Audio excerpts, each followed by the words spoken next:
Bedanya di era Jokowi ini, investasi misalnya 1 kilometer jalan dibutuhkan 50% tambahan modal lebih banyak. 50%. 50%. Berarti tidak efisien. Mengapa di era Jokowi membangun 1 kilometer jalan itu cuma simbol aja ya, tapi untuk membangun sesuatu itu dibutuhkan 50% tambahan modalnya dibandingkan dengan era sebelumnya. Era Soeharto sampai era SBY yang berkisar antara 4 sampai 4,6 saja. Sekarang di era Jokowi 6,5. Oh, sekarang nih lebih jelek dari penjajahan ya. Kalau dulu penjajahan, petani nanam tebu, perkebunannya disewa oleh Belanda, bayar uang sewa. Kalau sekarang petaninya nggak ada, lalu bahkan membesarkan petani luar negeri gitu.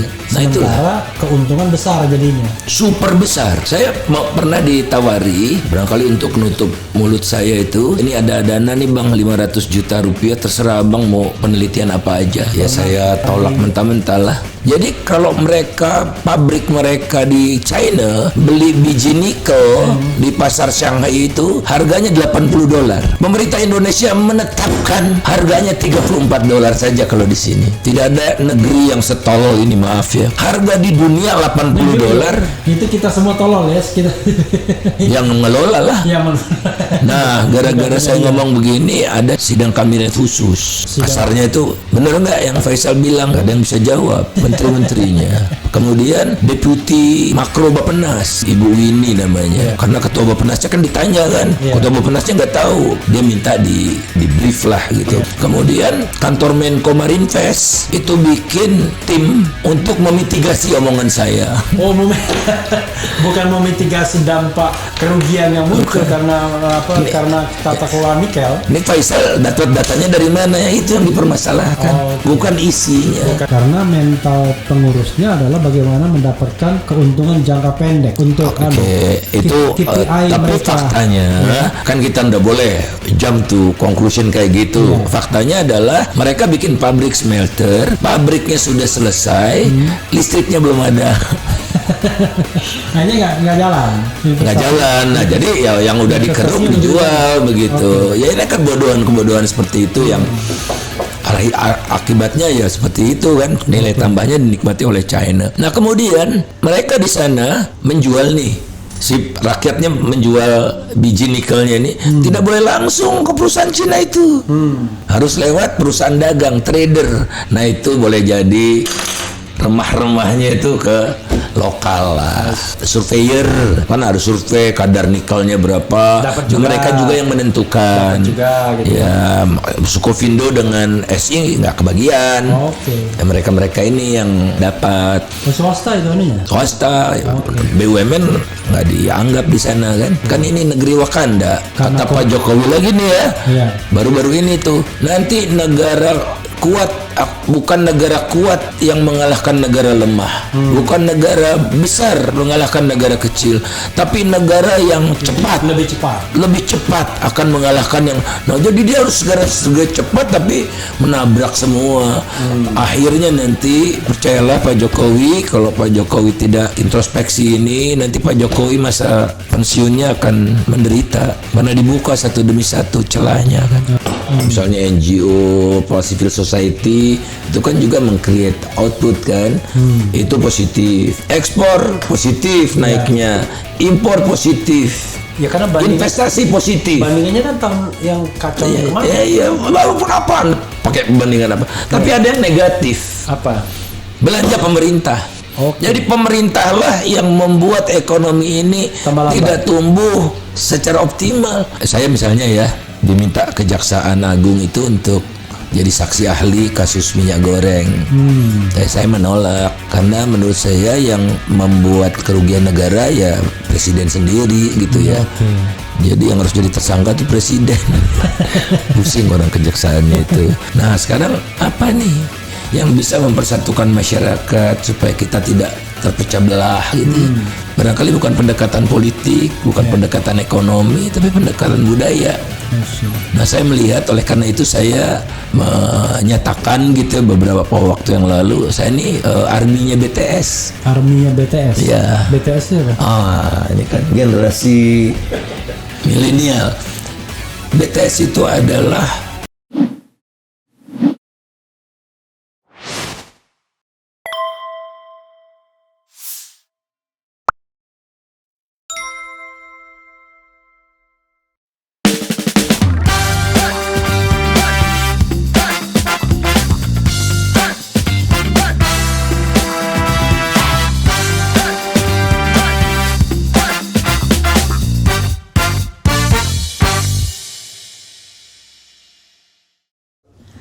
Assalamualaikum warahmatullahi wabarakatuh, sobat RH sekalian.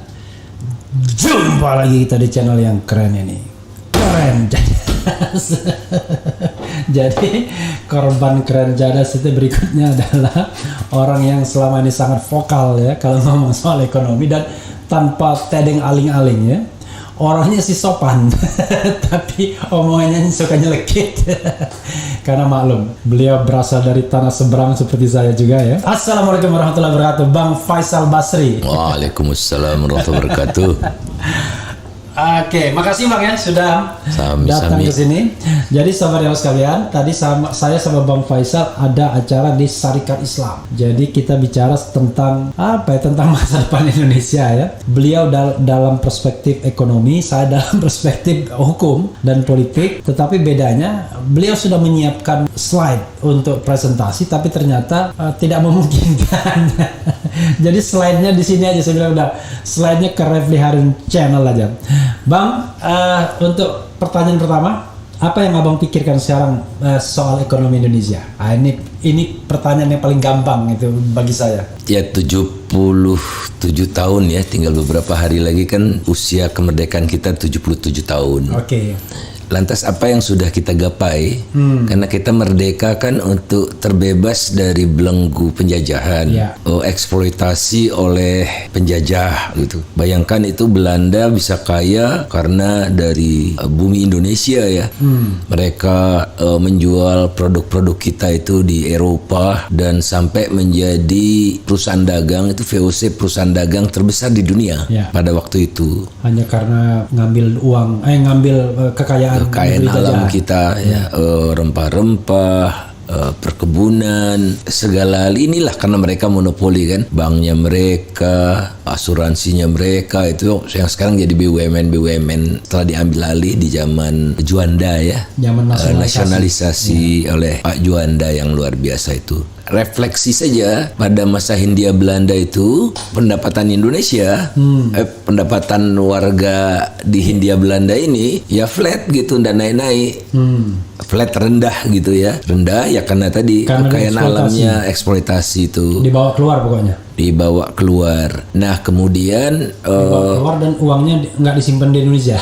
Ya udah pastilah kan mereka bukan warga Indonesia. Mereka bikin perusahaan dagang di Belanda dan menjadi perusahaan terbesar di dunia yang go public ya waktu itu. Tapi karena korupsi juga perusahaan itu jadi hancur.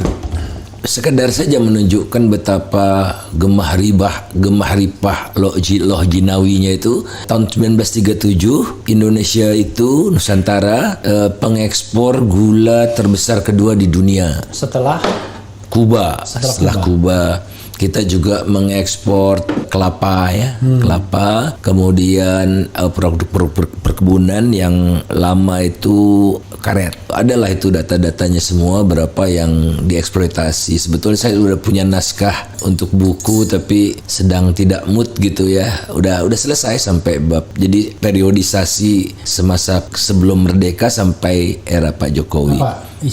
Perekonomian Indonesia. Eksploitasi Indonesia. Strukturnya seperti itu, yang diekspor komoditi, industri ya praktis tidak ada. Industrinya mereka bangun di sana kan. Nah, kita merdeka, kita ingin mengelola kekayaan kita sendiri untuk kesejahteraan rakyat. Dan oleh karena itu ada di pasal 33 ya, bumi, air dan kekayaan alam yang terkandung dalamnya dikuasai oleh negara.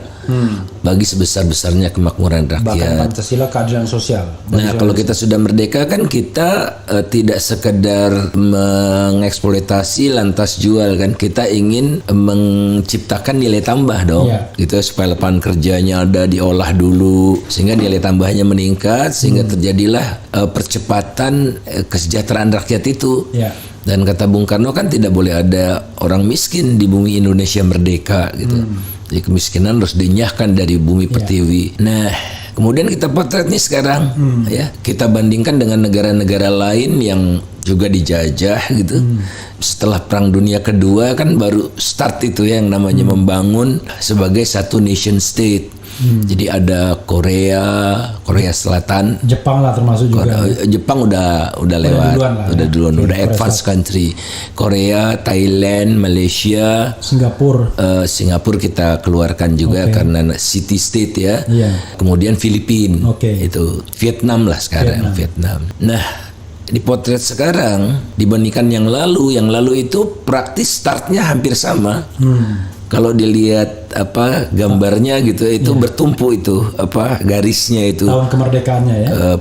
Bukan level kesejahteraannya pada awal-awal kemerdekaan. Ya, Thailand tentu saja tidak pernah dijajah, tapi dia juga kan tidak bisa membangun di situasi dunia yang kisruh itu. Hampir sama semua di bawah $1.000 lah ya. Indonesia kalau saya nggak salah $400. Kira-kira tahun 45 itu ya? $400-an lah ya. 50. Ada yang 500, Malaysia lebih tinggi, tapi hampir sama. Nah, sekarang Indonesia itu 4.000-an. 4.000 US dollar. Ini semua US dollar supaya bisa dibandingkan ya. Per kepala ya. Per kepala. Per kepala per tahun. 4.000. Korea Selatan sekarang. Ini sobat era sekalian, ini kan kadang-kadang bayangannya kan belum ini. 4.000 itu kalau dikurskan sekarang berapa kira-kira? Dikali 15.000 saja. Berapa? 4. Jadi 4 kali 15 60 juta ya? 4.000 kali 15.000 60 juta ya? 60 juta ya? 60 juta. 60 juta dibagi 12 5 ya? 5 juta. 5 juta. Oke, sorry, maaf ya. Jadi kita harus bayangkan kan. Jadi saudara sekalian tuh 5 juta per kepala pendapatan per kapita kita. Tapi jangan lupa 5 juta per kepala itu kita mengandaikan itu rata, belum ketimpangan. Betul. Oke. Nah, maksudnya jangan sampai kemudian gede dong 5 juta per kepala, enggak. Jadi di antara itu ada yang barangkali cuma 100.000 per bulannya, ada yang barangkali cuma 10.000, jangan-jangan. Betul. Jadi ada konglomerat kaya banget, ada orang miskin banget. Oke, silakan Bang. Nah, nanti kita bicara tuh ketimpangannya. Nah, Korea itu sekarang sudah 35.000. Oke, kita masih 4.000. 4.000. Jauh banget. Thailand udah di atas kita, Malaysia ya nomor 2, yang negara yang saya sebutkan tadi. Malaysia, ketiga Thailand. Malaysia berapa? Malaysia bisa dilihat di situ, tetap saya lupa. Kalau ada ininya, peraga berapa itu? Thailand, kemudian saya masukkan juga China. China waktu itu masih di bawah Indonesia sampai tahun 97. Itu China di bawah Indonesia. Waktu saya ke sana itu rasanya murah semua di situ. Terasa murah semua tahun 97. Nah, Indonesia 98 disusul oleh China. Kemudian sekarang China sudah menyusul Malaysia juga. Jadi sekarang China nomor 2 setelah Korea di gambar saya itu ya. China nomor 2 setelah Korea. Ini slide yang mana, Mbak? Saya nggak apa-apa. Cek lah ya. Sederhana biar nanti sobat era sekalian nih di mana? Abang tinggal slide ini. Yang ini. Yang mana? Yang itu, yang tengah ini. Yang mana? Ini. Yang ini. Ya, itu. Nah, ini ya. Itu. Ini ya, ditampilkan well-being indicators ini. Bukan well-being. Apa? GNI per kapita Indonesia melandai, berpotensi disusul Filipina dan Vietnam. Tapi di sini well-being indicators bawahnya. GNI per kapita Indonesia melandai, berpotensi disusul Filipina. Oke. Nah, silakan, Pak. Indonesia di bawah Thailand dan Malaysia, dan di bawah China juga. Dan Anda bisa lihat karena Indonesia itu dalam hampir 10 tahun melandai dia. nggak naik lagi. Kalau Anda lihat kan Korea terus naik, walaupun sudah tinggi dia terus naik. Nah Indonesia masih rendah kok udah melandai. Jadi Korea itu 35.000. 35.000. Kemudian yang nomor 2 Malaysia yang hijau itu. Malaysia tuh gede ya? Dia 12.000 kalau saya tidak salah. 3 itu Thailand yang garis-garis putus. Itu berapa nih kira-kira 7.000 ya. Tapi sekarang 7.000. China sekarang udah menyusul Malaysia kira-kira 13 ya. Oke. Bayangkan. Dan jangan lupa China itu penduduknya 1,4 triliun. 1,4 miliar. Oke, kemudian China itu kalau Anda lihat melesatnya itu tahun 2000-an. Iya, baru Jadi baru 20 tahun. 20 tahun terakhir. Mengakselerasinya luar biasa di era Deng ya. Open door policy-nya dan makin menjauh. Selis bedanya dengan Indonesia tuh seperti mulut buaya kan, makin melebar itu. Nah, jadi dengan kondisi seperti ini, itu ada 2 negara yang dalam waktu dekat kalau kita tidak berubah ya, dalam waktu dekat akan menyusul Indonesia, yakni Filipina dan Vietnam. Nah, jadi jangan mimpi kita menyusul Malaysia dan Thailand, tapi kita sangat berpotensi dalam waktu dekat, tidak sampai 10 tahun akan disusul oleh Malaysia oleh Vietnam dan Filipina. Sehingga yang di bawah India, kita India no hope lah itu ya. No hope ya. Berat, masalahnya banyak. Saya sekedar untuk menunjukkan yang lebih jelek juga ada gitu supaya Indonesia tidak paling jelek kan. Ya, sekarang ini kita bakal disusul Vietnam. Hampir disusul atau sudah tersusul ya? Hampir. Kemudian sama Filipina. Oleh Filipina udah nyaris itu. Nyaris. Oke. Nah, jadi kan kita baru membangun praktis tahun akhir 60-an. Kan gitu kan kita dirongrong oleh politik terus.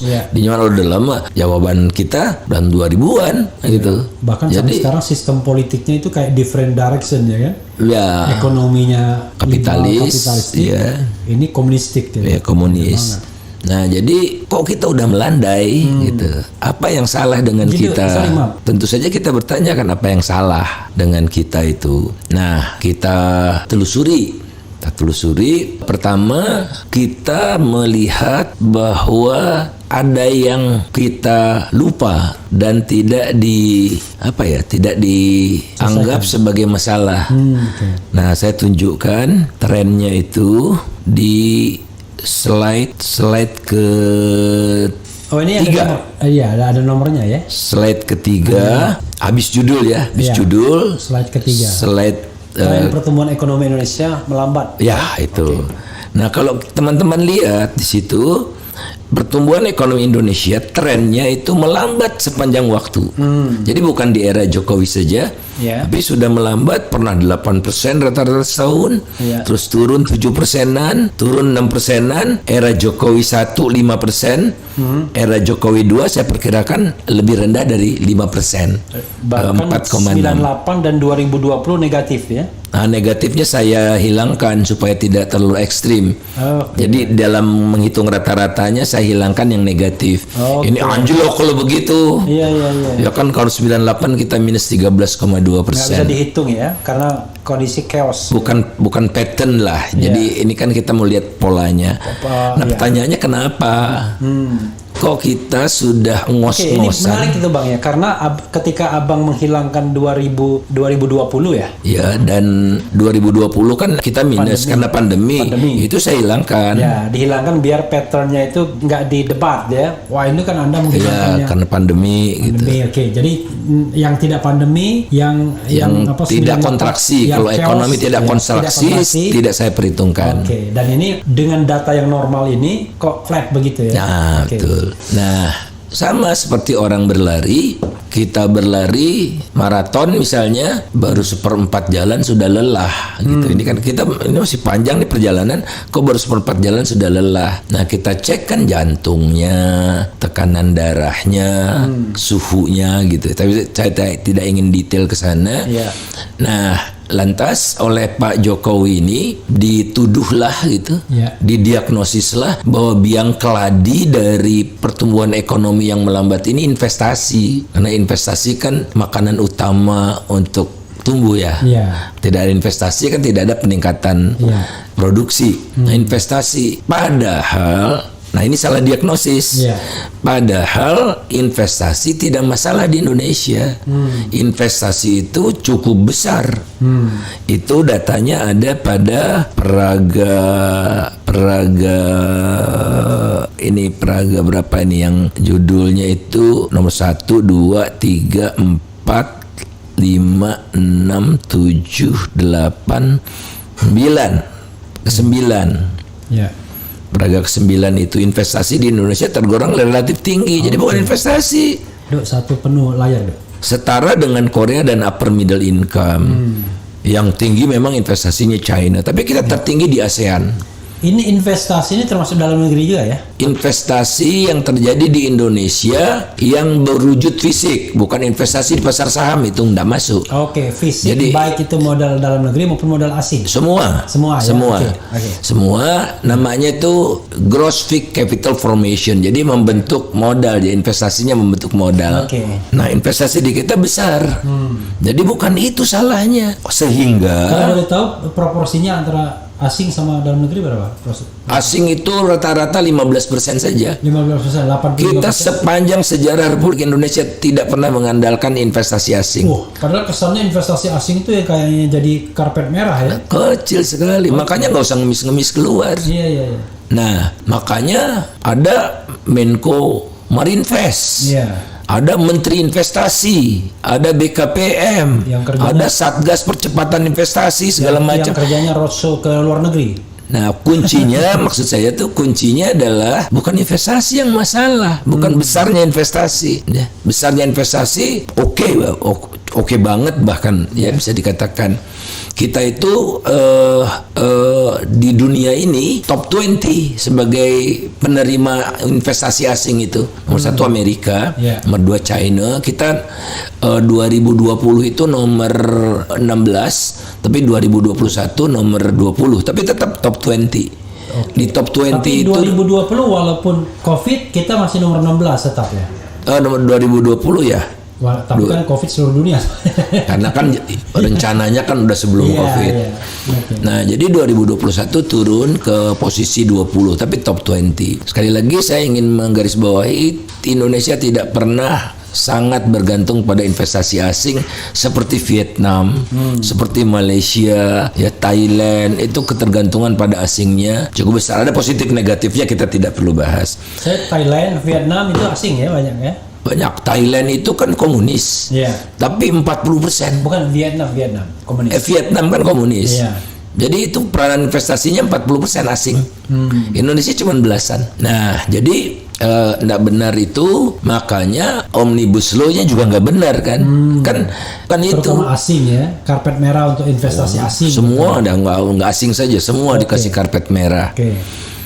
Nah, jadi salah diagnosis. Nah, salah diagnosis inilah membuat kondisinya semakin lama semakin buruk tadi. Karena salah kasih obat. Kalau salah kasih obatnya omnibus, ya kacau. Kasih obatnya Menko Marinvest, kacau. Kasih obatnya Menteri Investasi, mana ada di dunia ini Menteri Investasi? Karena semua kegiatan, semua kementerian ada urusannya dengan investasi. Apa yang tidak investasi? Kominfo aja investasi kan, peralatan telekomunikasi. Jadi kalau udah kerja bener, niscaya investor akan datang, ya kan? Indonesia prospeknya bagus, iklim usahanya bagus, investasi tanpa ada menteri datang. Nah, apalagi sumber alamnya musimnya cuma 2. Ya, dan sumber alamnya kan relatif lengkap gitu. Nah, apa jadi masalahnya? Bedanya di era Jokowi ini, investasi misalnya 1 kilometer jalan dibutuhkan 50% tambahan modal lebih banyak. 50%. Berarti tidak efisien. Nanti kita dibicarakan apa itu. Tapi mengapa di era Jokowi membangun 1 kilometer jalan itu cuman simbol aja ya, tapi untuk membangun sesuatu itu dibutuhkan 50% tambahan modalnya dibandingkan dengan era sebelumnya. Era Soeharto sampai era SBY yang berkisar antara 4 sampai 4,6 saja. Sekarang di era Jokowi 6,5 tambahan modalnya untuk tambahan 1 kilometer jalan. Jadi tambahan. Tapi jauh lebih mahal kan sekarang ini? Jauh lebih mahal. Karena apa? Karena perencanaannya amburadul. Tidak terintegrasinya perencanaan proyek dengan perencanaan keuangan, markup, korupsi, cost of fund-nya juga tinggi. Cost of fund-nya tinggi. Nah, jadi kalau Pak Jokowi mau pertumbuhan 7%, hari ini juga bisa turunkan ICOR-nya jadi 4, 7% pertumbuhan. Apanya diturunkan tadi? ICOR-nya, incremental capital output ratio yang saya katakan tadi 4, 6,5. Incremental capital output ratio. Jadi nisbah jadi berapa tambahan modal dibutuhkan untuk menciptakan tambahan 1 unit output, jembatan, irigasi, gitu-gitu. Jadi intinya adalah efisiensi sebenarnya ya? Itu tadi bukan efisiensi, korupsi, perencanaan yang buruk, segala macam itu. Jadi multi factors, bocoran. Bisa dilihat tuh misalnya kereta Palembang itu, LRT Palembang itu salah satu contoh kecil saja. Tapi banyak sekali yang menunjukkan betapa sembrononya perencanaan proyek. Gitu. Tidak dipikirkan masa-masa untuk kepentingan masyarakat luas. Ada Kertajati yang bandar. Itu, kalau Palembang itu proyek pemerintah pusat ya? Pemerintah pusat. Ya, pemerintah daerah paling diminta untuk pembebasan lahan. Tapi dan menutup biaya operasi. Keputusan di pemerintah pusat. Proyek pemerintah pusat itu. Maksudnya biar yang jelas siapa yang salah. Pemerintah pusat. Ini semua yang saya sebutkan pemerintah pusat. Kereta cepat, kemudian Bandara Kertajati. Itu calon-calon yang mangkrak-mangkrak semua. LRT bermasalah, LRT Jakarta ya. Bermasalah itu, dan diakui sendiri desainnya udah salah sejak awal oleh direksi KAI-nya sendiri ya, direktur utamanya. Jadi ya inilah. Jadi uang dibutuhkan lebih banyak untuk menghasilkan tambahan satu hasil yang sama gitu. Nah, investasi bukan masalah, yang masalah korupsi segala macam itu. Malah kan KPK-nya diperlemah. Ini kan salah diagnosis semua ini. Nah, bahayanya kenapa salah diagnosis? Karena tidak ada check and balances yang kuat dari DPR. 82% DPR dikuasai oleh pemerintah gitu, yang mendukung pemerintah. Jadi checks and balances. Pembisiknya punya vested interest ya. Pembisiknya jalan tol. Karena check and balances kan nggak kedengeran. Ya, nah ini yang juga bahaya gitu. Jadi bisa menimbulkan ongkos yang mahal itu, mengarah ke otoritarianisme itu. Nah, kemudian kita balik ke ekonomi. Saya katakan tadi kita ekspor gula. Di masa kolonial tahun 37 itu kita nomor 2 terbesar di dunia setelah Kuba. Sekarang Indonesia menjelma di era kemerdekaan menjadi pengekspor gula terbesar di dunia. Tahun 2020 ya datanya itu 5,5 juta ton. Itu kan ironis.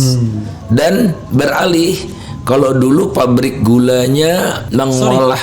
Tadi pengimpor maksudnya? Indonesia pengimpor terbesar. Iya, tadi kan abang bilang pengekspor. Jadi ironisnya tahun 37 kita pengekspor terbesar kedua. Sekarang pengimpor terbesar di dunia. Nomor satu. Wah, itu ironis namanya. Nah, dulu pabrik gula itu mengolah tebu rakyat. Perkebunan tebunya pada umumnya milik rakyat, pabrik gulanya pada umumnya milik BUMN. Sekarang hanya diproduksi ya, ada yang udah hampir jadi besi-besi tua itu, tapi sekarang muncul pabrik gula yang mengolah tebu petani dari luar negeri. Oh, tebu petani dari luar negeri? Iya, yang diolah itu. Petani mana? Seluruh negeri semua lah. Entah Kuba, entah Brazil, entah Filipina, entah Thailand. Maksudnya tuh kita nggak angkut tebunya, tapi tebunya diolah di sana jadi raw sugar namanya. Raw sugar gula mentah bawa ke sini jadi refined sugar. Gula yang putih-putih halus itu. Nah, jadi mereka tidak ada urusannya lagi. Nah, itu punya siapa aja. Dan raw sugar itu mungkin jauh lebih murah kalau dibandingkan harus memiliki menanam sendiri begitu ya. Tapi ya kalau kita mau membangun negeri ini, kenapa kita mahal? Kan kita bertanya kan. Padahal dulu kita kampionnya dunia. Itunya kan harus diselesaikan. Kalau sekarang masalahnya tidak diselesaikan, impor aja raw sugarnya diolah oleh 11 perusahaan saja. Satu punya Tommy Winata, ya, 2 punya Martua Sitorus, 3 punya Edi Kurniadi. Martua Sitorus itu yang di Sumatera Utara ya? Yang di mana-mana. Okay. Pabrik semennya di mana? Orangnya di Sumatera Utara bukan? Orangnya di Singapura. Kemudian kantor pusatnya juga Singapura. Ya. Nah itu, jadi mulai kelihatan kan. Oh sekarang nih lebih jelek dari penjajahan ya. Kalau dulu penjajahan petani nanam tebu, ya, atau perkebunannya disewa oleh Belanda, bayar uang sewa. Ya. Kalau sekarang petaninya nggak ada, lalu bahkan membesarkan petani luar negeri gitu. Nah itulah keuntungan besar jadinya. Super besar. Karena raw materials itu membuat mereka jadi lebih mudah. Ya, saya pernah ditawari. Ya, raw sugar. Barangkali untuk nutup mulut saya itu, saya pernah ditawari, ini ada dana nih bang, 500 juta rupiah, terserah abang mau penelitian apa aja gitu. Tapi dananya dari asosiasi gula rafinasi. Jadi saya pernah tolak mentah-mentah lah. Pernah ditawarin 500 juta. Lumayan ya, setengah miliar ya. Setengah miliar ya. Berarti abang 500 juta itu sama dengan Bribka RR dan Kuat Ma'ruf. Nggak ikutin. Jadi itu isu mengenai pembunuhan itu yang mau dibayar. Jadi ya itulah ironi-ironinya. Nah kemudian Indonesia kan negara agraris gitu. Kalau dulu kita kenalnya kan subur, gemah ripah, lojinawi.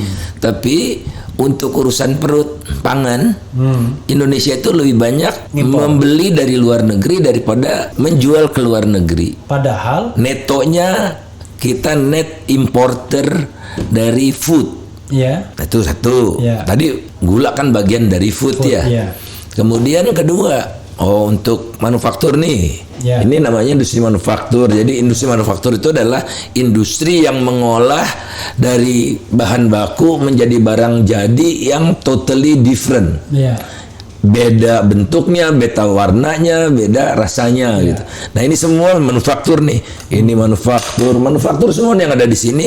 Itu kita lebih banyak membeli dari luar negeri daripada menjual ke luar negeri. Jadi tekor juga. Pangan tekor, manufaktur tekor, kemudian minyak juga tekor. Indonesia pernah memproduksi 1,6 juta barrel per hari. Waktu itu kebutuhan perharinya baru 300.000 gitu, 400.000. Jadi 1,2 juta barrel per hari kita ekspor. Kita ketiban rezeki non-blok gara-gara perang Arab Israel. Kita sebut oil bonanza. Karena kita ketiban rezeki non-blok luar biasa lah. 70-an awal ya? 70-an itu. Itu nggak ada sisanya, nggak ada bekasnya. Sebelumnya hutan kita dibabat habis, juga nggak ada bekasnya, ya, nggak ada bekasnya itu. Nah, kok jadi begini? Ini kita merdeka, tapi kerusakannya semakin tidak terkendali, eksploitasi sumber daya alamnya kian masif gitu. Tapi bahkan bekasnya ke rakyat nggak ada tuh. Ke rakyat kan itu tadi yang per kapita itu. Kok flat terus. Pak Jokowi bicara industri, bikin kawasan industri di Batang, di mana-mana gitu ya. Industrinya melambat terus. Jadi pertumbuhan industri itu kalau dulu 2 kali lipat dari PDB, kue nasional, sekarang selalu di bawah PDB. Nah, kenapa industri penting? Karena industri itu menciptakan nilai tambah. Diolah, tadinya karet itu harganya 10 bisa jadi 100. Gara-gara jadi ban kan gitu. Nah, sekarang dijual semua. Bahkan lebih parah lagi sekarang, kita sudah kasih kekayaan alam itu kepada investor. Barangnya belum ada. Biji nikel.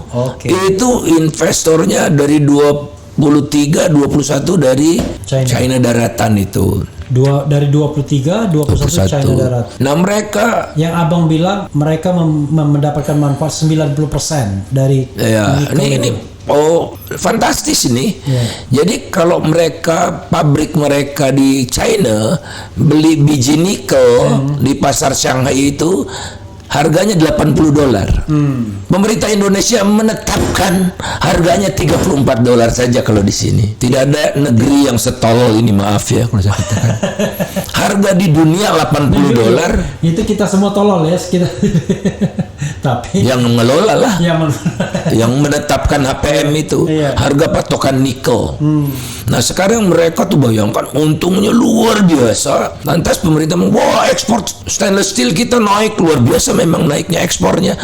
Tapi yang ekspor mereka, modalnya dari mereka, ya rupiahnya tidak menguat. Rupiahnya paling cuma pajak nggak seberapa gitu. Iya, rupiahnya terbang ke 15.000 kan, walaupun sekarang udah menguat kembali. Karena apa? Karena yang terjadi adalah peningkatan nilai tambah di China, bukan di Indonesia. Di Indonesianya cuma 10% itu. Di China 90%. Di China lari ke 90%. Tapi raw materialsnya punya kita. Iya. Nah, gara-gara saya ngomong begini, ada sidang kabinet khusus. Kasarnya itu benar nggak yang Faisal bilang, gitulah kira-kira. Nggak ada yang bisa jawab. Oh, nggak bisa. Menteri-menterinya.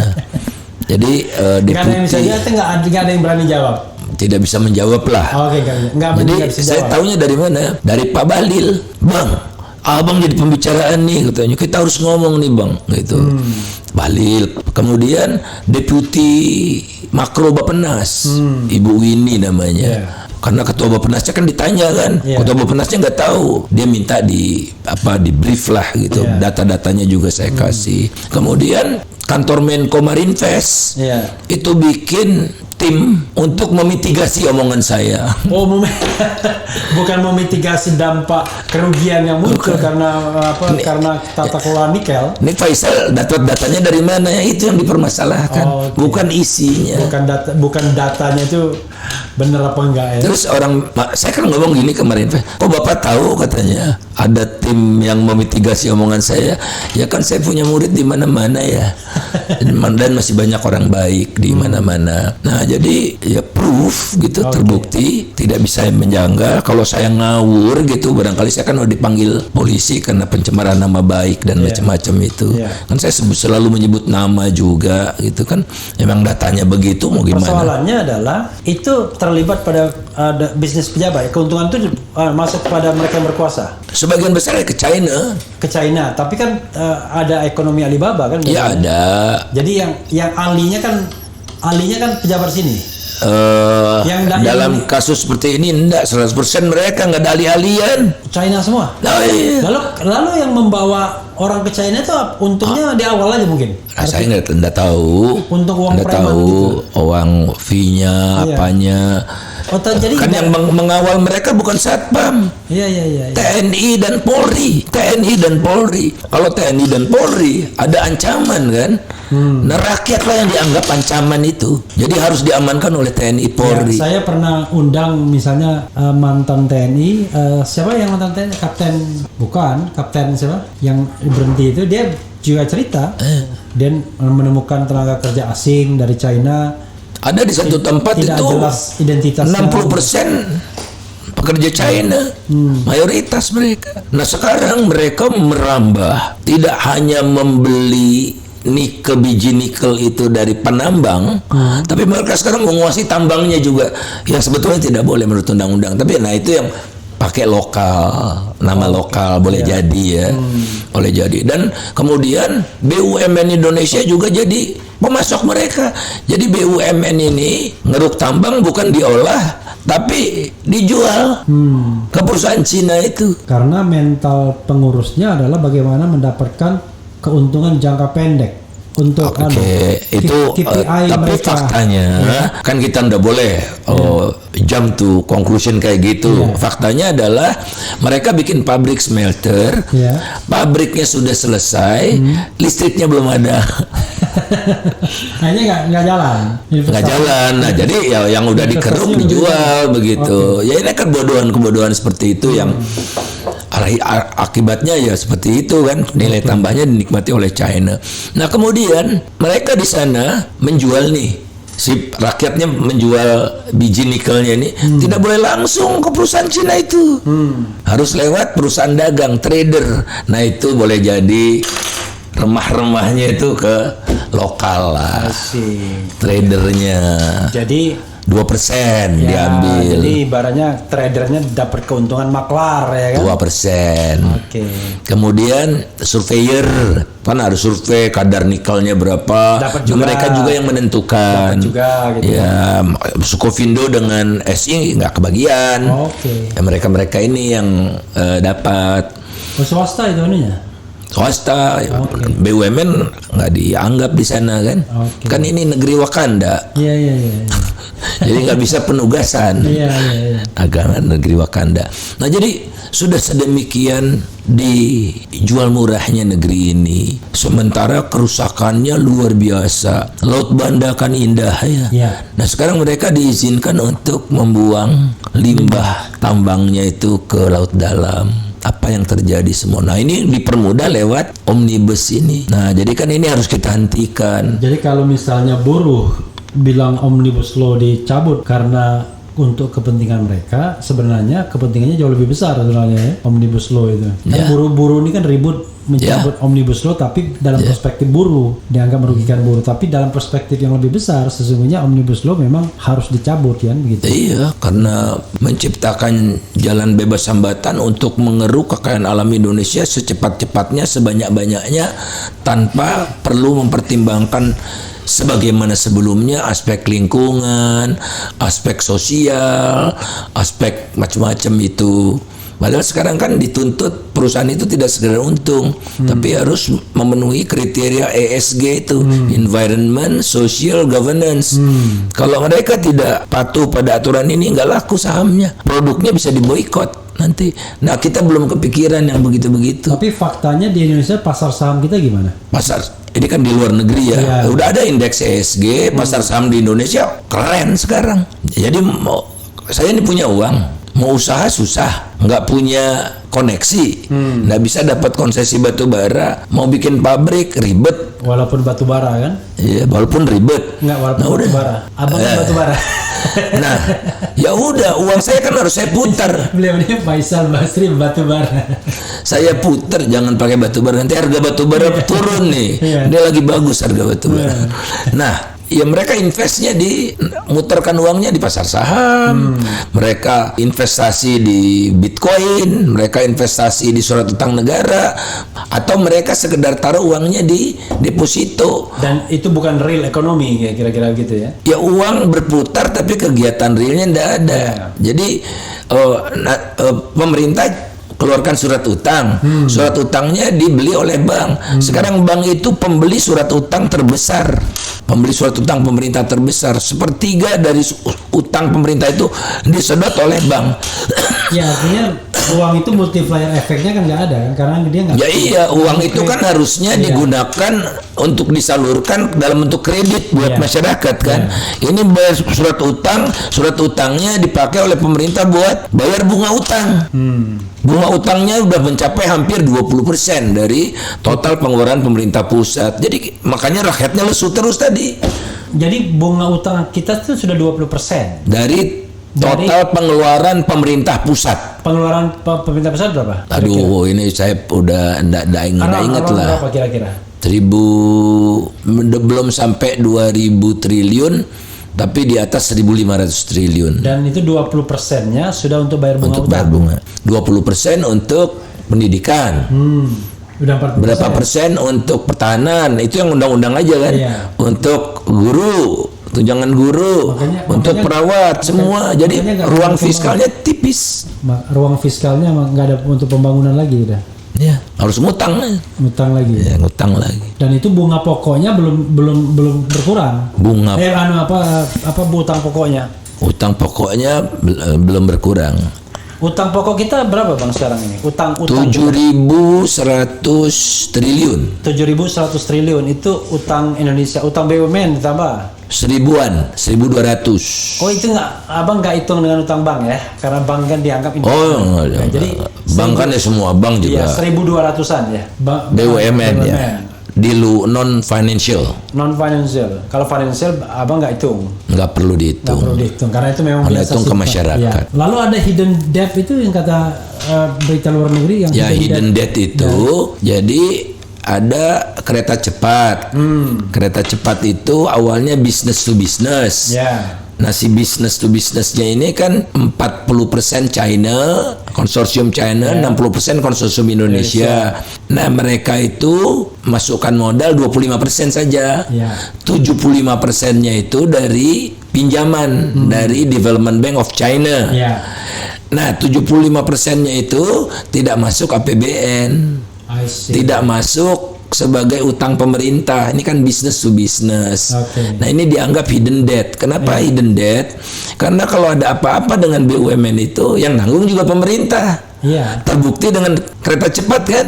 Tidak bisa, akhirnya APBN yang nanggung. Jadi benar itu hidden debt itu. Sudah harus diantisipasi kalau ada apa-apa. Kalau tidak dijamin oleh pemerintah, Cina-nya juga nggak mau biayai, gitu kan. Padahal awalnya dia bikin bertingkat itu maksudnya biar tidak kena BUMN-nya kan.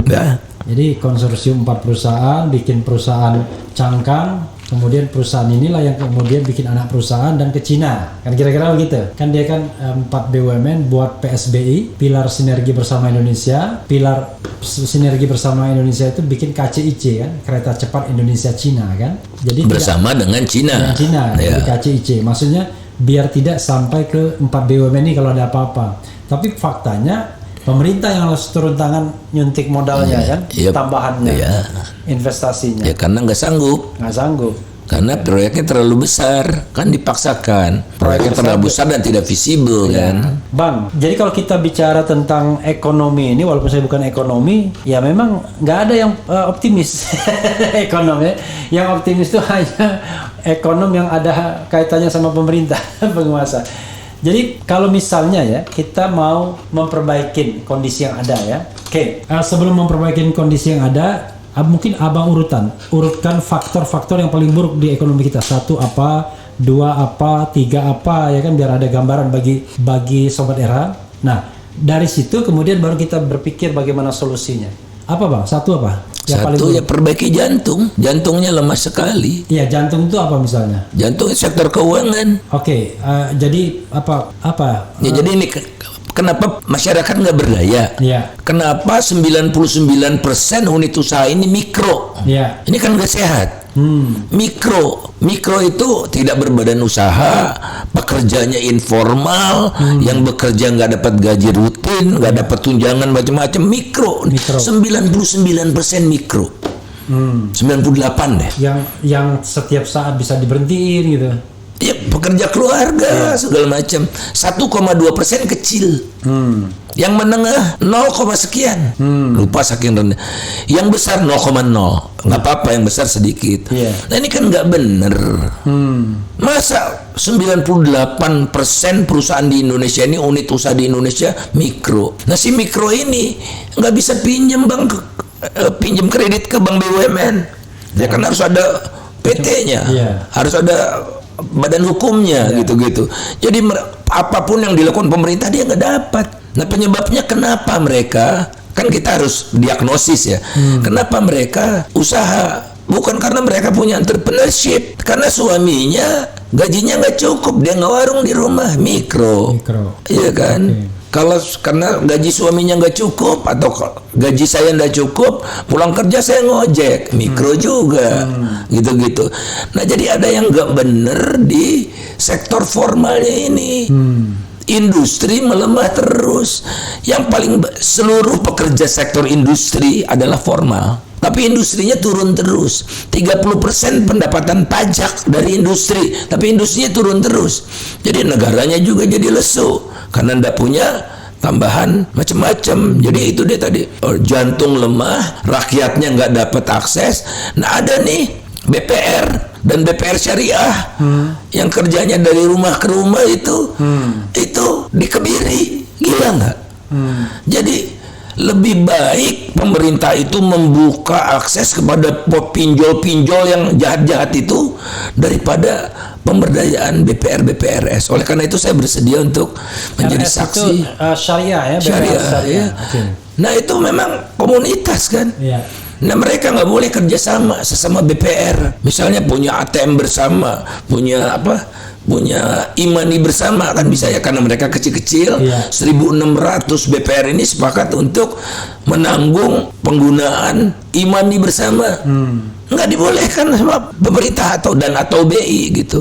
Nah sementara Indomaret, Alfamaret, Family Mart, apa segala macam itu boleh menjadi institusi yang melaksanakan alat pembayaran. Beli tiket kereta boleh di sana, di BPR nggak boleh. Top up top up apa aja boleh. Jadi bisa nyimpen uang, bisa ngambil uang, tarik tunai bisa. Di BPR tidak boleh. Jadi apa ini, negara ini mau dibawa kemana? Jadi yang diberdayakan adalah yang sudah sangat berdaya. Yang tidak berdaya semakin papa, bahkan dimusuhi oleh negaranya sendiri. Jadi udah zalim. Udah zalim. Terlepas dari apapun argumennya ya. Argumennya repot ngurusin yang kecil-kecil gitu. Tapi kalau ada apa-apa nih pada bank-bank yang besar ini, APBN juga suntikan. Seperti 650 triliun yang dihabiskan uang rakyat itu untuk menutup biaya krisis tahun 98. Rakyat juga yang nanggung, walaupun sekarang sudah ada LPS ya. Oke Bang, itu tadi kan gini, abang bilang kan jantung. Itu kalau kita bilang jantung perekonomian, jantungnya ya memang di sektor finansialnya yang pokoknya parah itu. Tapi maksud saya gini, ini kan pasti ada terkait mungkin korupsi, kemudian policy making, macam-macam gitu loh. Nah, maksud saya yang diurutkan itu problemnya di mana aja? Tek. Nanti ketika kita minta rekomendasi solusinya, abang sini gitu loh. Saya mungkin tidak dalam posisi untuk mengurutkan lah ya. Oke. Karena harus ada basisnya juga mengurutkan bagaimana. Itu ya satu dalam proses public policy proses. Pertama itu mendiagnosis masalah. Itu rusak. Karena diagnosisnya salah, ya obatnya salah. Salah kasih obat. Salah diagnosis. Jadi diagnosis Presiden Jokowi masalahnya iklim investasi kita buruk, kira-kira begitu kan? Iklim investasi buruk dan pengusaha takut investasi karena takut ditangkap KPK. Gitu. Makanya lemahkan KPK dulu sebelum omnibus itu. Tidak ada jaminan keamanan gitu ya. Tidak ada jaminan investasi.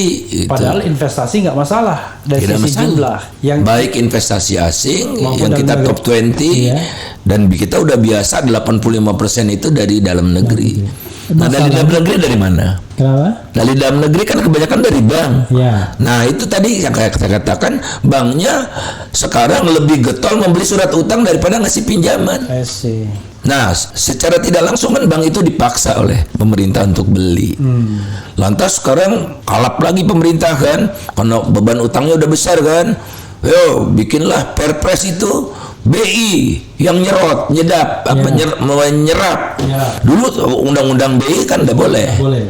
Nah, yang begitu boleh langsung BI. Tidak boleh di pasar primer, pasar perdana. Nah itu jadi ini ada masalah di dalam public policy process, public policy making process. Nah saya kebetulan hari Kamis lalu diminta virtual public lecture oleh LAN.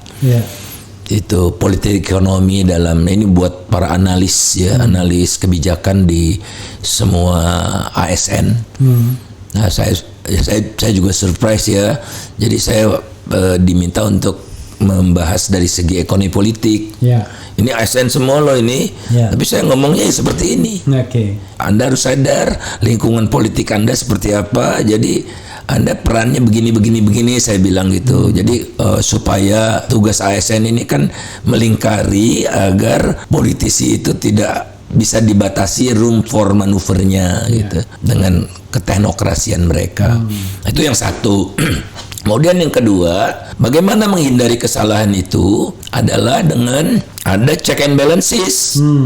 Ya, kalau ini udah nyata-nyata keblinger proyeknya.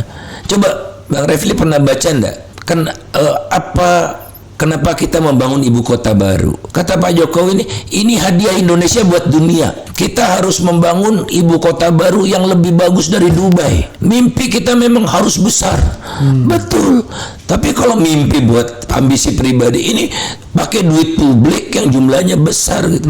Jadi memang keblinger. Bukannya dia ini loh persembahan saya buat rakyat Indonesia, buat generasi mendatang, enggak. Ini menyumbangkan hadiah buat dunia. Buat orang-orang kaya datang. Jadi itu yang terpenting, check and balance. Boleh presiden punya ide kayak gitu, tapi di challenge kan di DPR-nya. Ya persoalannya kalau ibu kota IKN ini itu sudah jalan duluan, tapi undang-undangnya hanya di fait accompli. Ya kenapa DPR-nya bilang ini undang-undangnya kan belum ada? Kenapa DPR-nya udah memasukkan ke anggaran? Iya. Ya karena oleh karena itu upaya pertama Pak Jokowi untuk bisa semua ini dengan membeli partai-partai itu. Karena dia merasa sakitnya setahun pertama, waktu periode pertama itu tatkala dia cuma punya 38% di DPR dan banyak disandra kegiatannya, kebijakannya. Betul. Nah tapi ini bablas. Jadi super majority ini kan ongkosnya mahal. Ya, mahal sekali. Dan secara sadar Pak Jokowi memberikan keleluasaan kepada partai-partai itu untuk cari uang buat pemilu gitu. Ya, bahkan tidak hanya partai, perseorangan pun diberikan kesempatan untuk cari uang buat pemilu juga. Untuk pemilu buat siapa ya? Partai siapa ya? Tahu gitu. Untuk membeli partai. Nah, ketiga teknis ekonominya sekarang. Teknis ekonominya yaitu tadi, ekonomi itu Bang Refli jangan buat ribet, para pemirsa jangan dibuat ribet. Ekonomi ini ilmu yang paling gampang dipelajari. Kenapa? Karena semua yang kami pelajari itu ada di dalam kehidupan sehari-hari. Jadi misalnya ekonomi ini kepanasan, sama seperti orang yang suhu tubuhnya naik. Nah, kepanasan itu di ekonomi namanya inflasi. Nah, sekarang kita sedang kepanasan.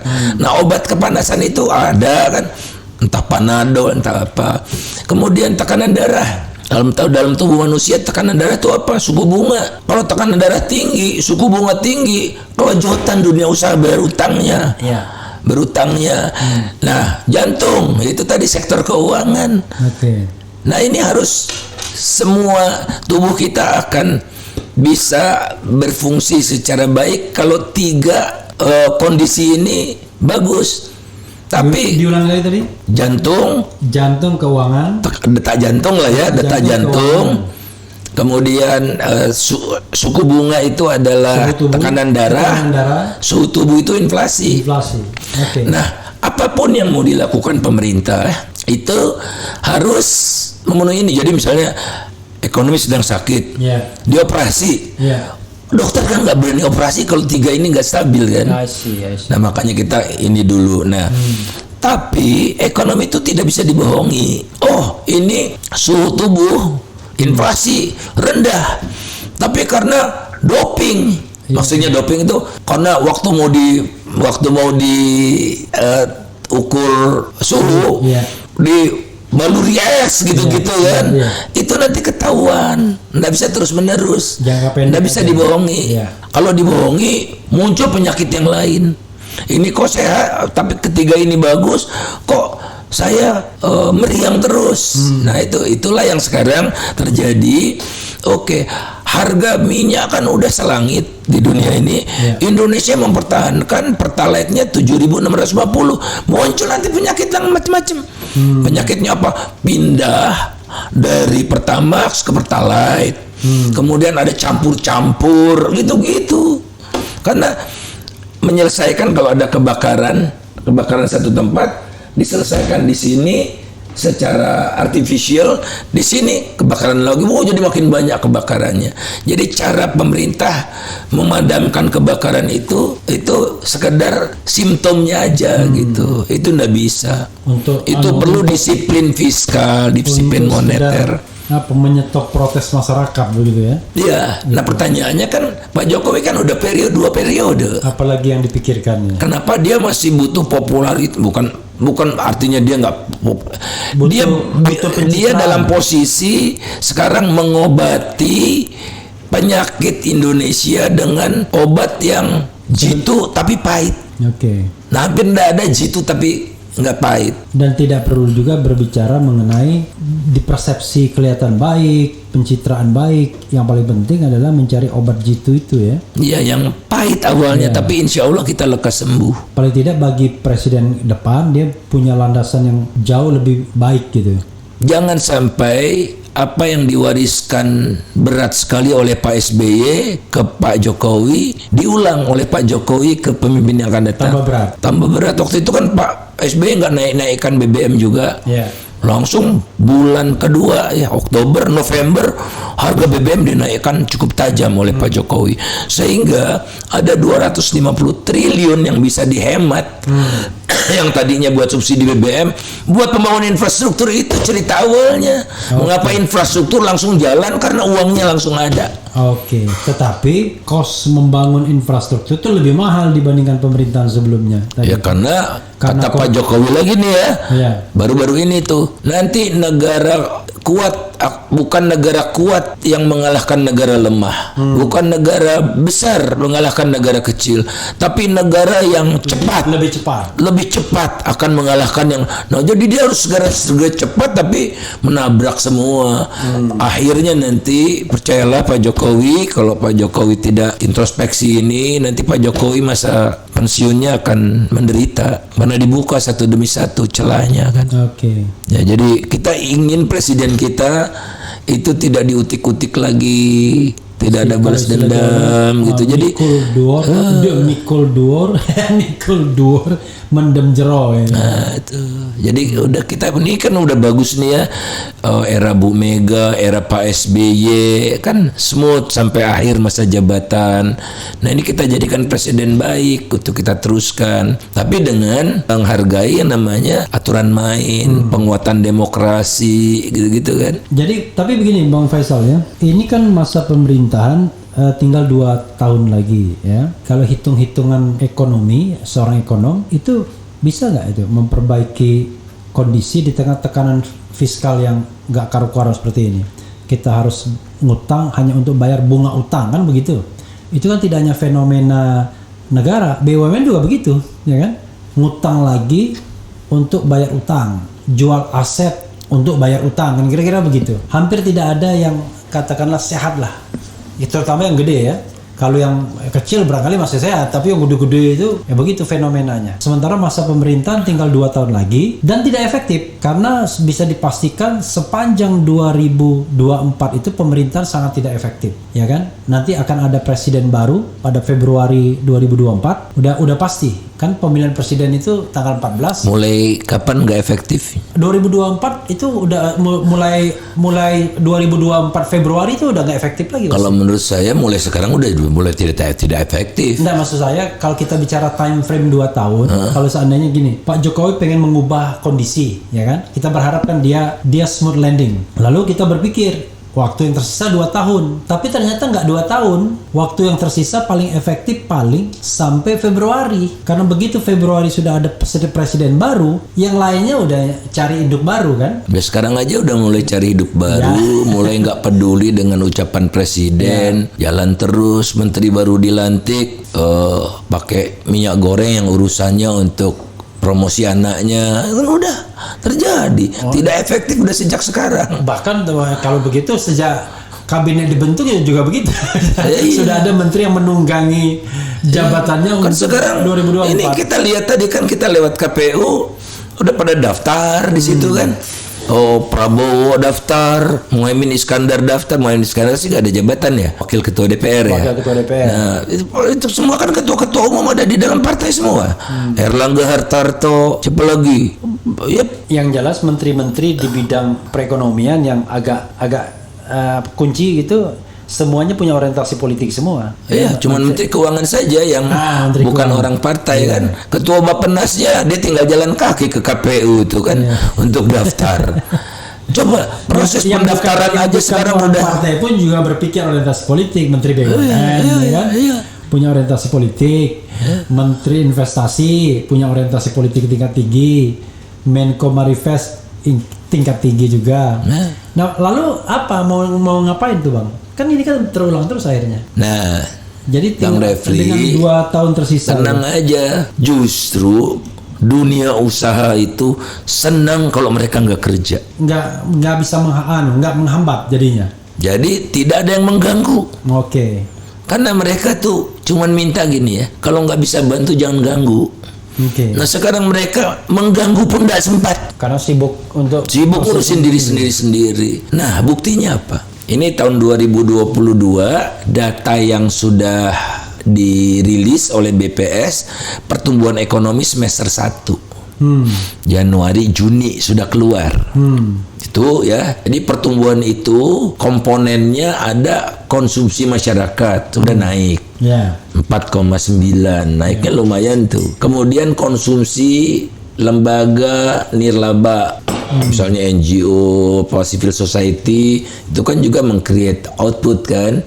Itu positif. Ekspor positif naiknya, impor positif. Ya karena investasi positif. Bandingannya kan tahun yang kacau kemarin. Iya, walaupun apaan pakai bandingan apa. Tapi ada yang negatif. Apa? Belanja pemerintah. Jadi pemerintah lah yang membuat ekonomi ini tidak tumbuh secara optimal karena belanjanya seret pemerintah itu. Karena? Nggak tahu saya. Ya artinya kan harusnya kan gini. Ini kan masyarakat sedang susah, dunia usaha masih susah. Nah pemerintah lah yang di ujung tombak belanja gitu. Nah pemerintah sendiri belanjanya minus. Ini pemerintah pusat dan daerah dua ya? Semua. Kan kemarin kan misalnya Pak Jokowi cerita mengenai kemarahan dia belanja itu didominasi barang impor. Ada kan berapa kali dia marah 2 kali kan? Yang menganggap bahwa justru manfaatnya dirasakan negara asing. Kok nggak barang dalam negeri? Atau karena itu kemudian mereka akhirnya yang tadinya budgetnya katakanlah untuk beli baut misalnya budgetnya barang itu barangkali berapa gitu. Akhirnya ditahan karena barang luar negeri semua yang mau dibeli. Nah ini Pak Jokowi ini tolong deh Pak ngurusin yang besar-besar. Itu ya. Jadi belanja impor pemerintah itu kan konsumsi ya. Konsumsi ya. Dari total impor itu barang konsumsi itu cuma 10%. 15% barang modal. 75% bahan baku dan penolong untuk industri. Oke. Jadi 75% tetap gede. Yang 10% diutak-utak dapatnya apa? Nanti akhirnya apa? Oke, komputer misalnya, semua komponennya didatangkan dari Cina, dirakit merek Indonesia, buatan Indonesia namanya. Nggak ada artinya. Apa gitu? Kayak assembling mobil juga kan dulu. Jadi komponen termahalnya dari luar negeri ya kita yang remeh-remehin. Nah, dibikinlah sistem dan Pak Jokowi udah melakukan itu. Saya ketemu dengan Pak Azwar Anas sekarang ketua LKPP. Jadi sekarang Azwar Anas Bupati Banyuwangi. Sekarang ketua LKPP. Nah, di LKPP itu lembaga pengadaan barang dan modal apa? Barang pokoknya, pemerintah. Iya, pengadaan pemerintah. Barang untuk kebutuhan pemerintah. Ya. Nah itu dia bikin sistem, dia berdayakan gitu ya, dibantu gitu. Jadi itu yang urusan presiden kan, bukan ngeluh aja. Lakukan, dia semua kekuasaan ada di tangan dia. Kok sepanjang tahun dia ngeluh terus? Dia punya instrumen untuk mengubahnya, iya kan? Dia kuasai 82%. Dia perintahkan kan, dia nggak. Jadi kalau mau beli snack jangan dari Kentucky, McDonald gitu kan. Bela snack dari Mbak Jum. Oh, pecel ini, ketoprak ini, misalnya seperti itu kan. Nah, bagaimana empower mereka itu supaya jadi satu kekuatan pemasok pemerintah gitu. Tapi tidak bisa, harus 100% nggak bisa. Akhirnya nanti lebih mahal karena yang muncul adalah calo-calo itu. I see. Jadi mereka apa istilahnya? Ekonomi komprador. Nah, jadi contohnya ini, pipa harus buatan dalam negeri, kan nggak ada. Nggak ada. Kenapa nggak ada? Karena bahan bakunya mahal. Nah, dibuatlah bahan bakunya murah kan. Kemudian pipa dalam negeri. Oh, kalau setidaknya katanya lokal kontennya. Lokal kontennya mau 35%. Nah, dibikinlah. Jadi Siapa yang beli pipa dari luar negeri nggak boleh diulir. Iya. Deratnya itu nggak boleh diulir, harus licin. Nggak perlu ada deratnya. Nanti ngulirnya di Indonesia. Nah, ngulir di Indonesia itu setara dengan 35%, kan ecek-ecek begitu, kita nggak suka ya seperti itu. Kita harus menjadi bagian dari pemain global, memberikan keleluasaan kepada semua pelaku untuk mengaktualisasikan potensi terbaiknya secara optimal, bukan menghambat. Nah, ini contohnya ada satu yang sedang terjadi sekarang nih. Jadi contoh aja nih, contohnya nih. Ini kan stainless steel. Ini produk stainless steel nih kan. Nah, produk stainless steel ini bahan bakunya ada CRC, cold rolled CRS. Jadi canai baja dingin gitu. Nanti bikin seperti ini. Nah, yang menghasilkan bahan baku ini ada satu perusahaan. Dari beberapa perusahaan, satu perusahaan ini ngeluh, minta barang serupa bahan baku ini dari luar negeri dikenakan biaya masuk tinggi biar dia kompetitif, biar dia bisa naikkan harga kan. Misalnya 30%, nah dia bisa naikkan harga 30% kan. Nah, kalau dia bisa naikkan harga 30% itu, kalau berhasil nih permintaan dia dipenuhi, dia bisa kira-kira pendapatannya bisa meningkat nih. Tambahannya $300.000 per bulan. Enggak. Sedapat mungkin saya akan dapatkan ini dengan menggunakan orang pemerintah untuk melindungi dia agar mulus kan. Ini real nih, besok ada rapatnya. Nah, jadi bahaya sekali kan. Artinya cara-cara seperti ini atas nama dalam negeri. Dia tidak kompetitif, dia atas nama produksi dalam negeri, menggunakan kekuasaan aja. Nah, sementara ini hasil dalam negeri bersaing dengan produk serupa dari luar negeri, dia masuknya sementara dia harus beli bahan baku lebih mahal. Ngapain saya jadi industri, pabriknya saya tutup, saya akan jadi pedagang aja impor dari luar negeri kan. Karena tidak akan mampu bersaing. Tidak akan mampu bersaing karena bahan bakunya udah dijegal. Awalnya dia jegal bahan baku itu buat apa? Tadi bahan baku tadi mau dijegal buat apa? Kan tadinya produsen ini impor. Nah, si pabrik di sini kalah bersaing karena mesinnya udah tua, macam-macam gitu kan. Nah, supaya dia bisa bersaing kan dia bikin mahal harga importnya. Makanya kenakan biaya masuk anti dumping itu kan. Nah, udah disetujui nih. Kan bahaya, kerugian negaranya berapa? Padahal yang lebih pabrik ini pekerjanya 200. Pabrik yang menghasilkan bahan baku ini 200. Tapi pabrik pengguna yang menghasilkan stainless steel 16.000. Mau dimenangkan yang 200. Nah, tugas ekonomi itu, tugas kami tunjukkan ke pemerintah. Ini loh hitung-hitungannya. Jadi tidak sekedar atas nama nasionalisme, atas nama produk dalam negeri, tapi dari hitungan ekonomi justru bikin celaka gitu, kira-kira begitu ya. Bikin celaka buat kita semua. Jadi memajukan satu industri membunuh berbagai industri. Jadi saling mematikan. Makanya industri kita merosot terus peranannya. Orang makin tidak ada yang mau untuk membangun pabrik. Ngapain gue bikin pabrik rese? Mendingan jualan aja. Jadi dari manufacturing bergeser ke trading inilah. Tapi memang ya, kalau fenomena trading itu juga dimanfaatkan oleh mereka yang memegang kekuasaan karena gampang. Termasuk misalnya kayak bahan kebutuhan pokok misalnya, beras lah misalnya, ya kan? Atau garam misalnya, atau gula. Itu juga bagi-bagi kuotanya pemerintah. Kan? Iya kan, daripada memberdayakan petani dalam negeri, ya kan, jalannya panjang, keuntungannya mungkin berapa tahun ke depan, ya udah, saya sebagai pedagang, trader, mending saya langsung kan. Langsung ambil barang jadi luar negeri, jual, udah langsung. Nah, itu kan yang terjadi akibatnya akhirnya yang saya katakan di awal tadi, kita serba defisit. Pangan kita lebih banyak beli, ya. Manufaktur lebih banyak beli, minyak juga lebih banyak beli. Pertanyaannya dari mana kita sumpel duitnya itu? Ketekorannya itu dengan menggali sumber daya alam semakin dalam dan semakin masif. Karena cuma itu yang kita punya, otak kita nggak punya. Jadi yang punya otot, kekuasaan dan keringat. Jadi industri ekstraktif ya. Cuman ngambil, ekstrak, jual. Itu kan kerjaan paling mudah. Nilai tambahnya mana? Rakyat yang terlibat mana? Sedikit kan.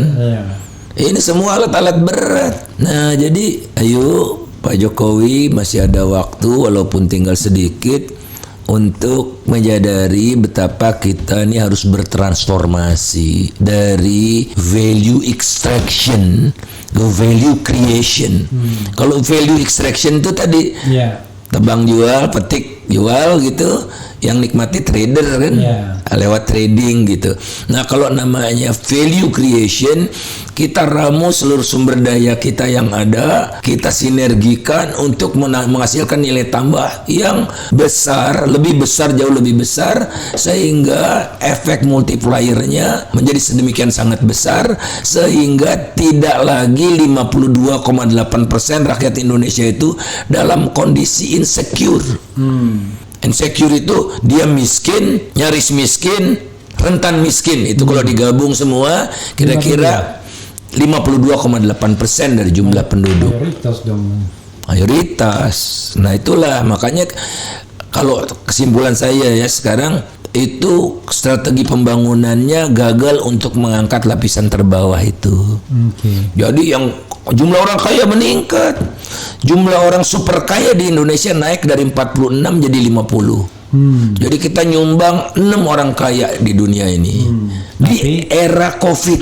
Ya, tapi pemerataan makin parah. Makin parah. Makanya kalau kita bicara 4.000 balik lah tadi sudah kecil jumlahnya, tapi kalau kita lihat fakta distribusinya tambah parah lagi antara pendapatan yang terendah sama yang tertinggi. Jomblangnya ya itu namanya Material Power Index. Ya saya ingat ya 5 tahun yang lalu pas 10 tahun yang lalu itu 400.000 kali.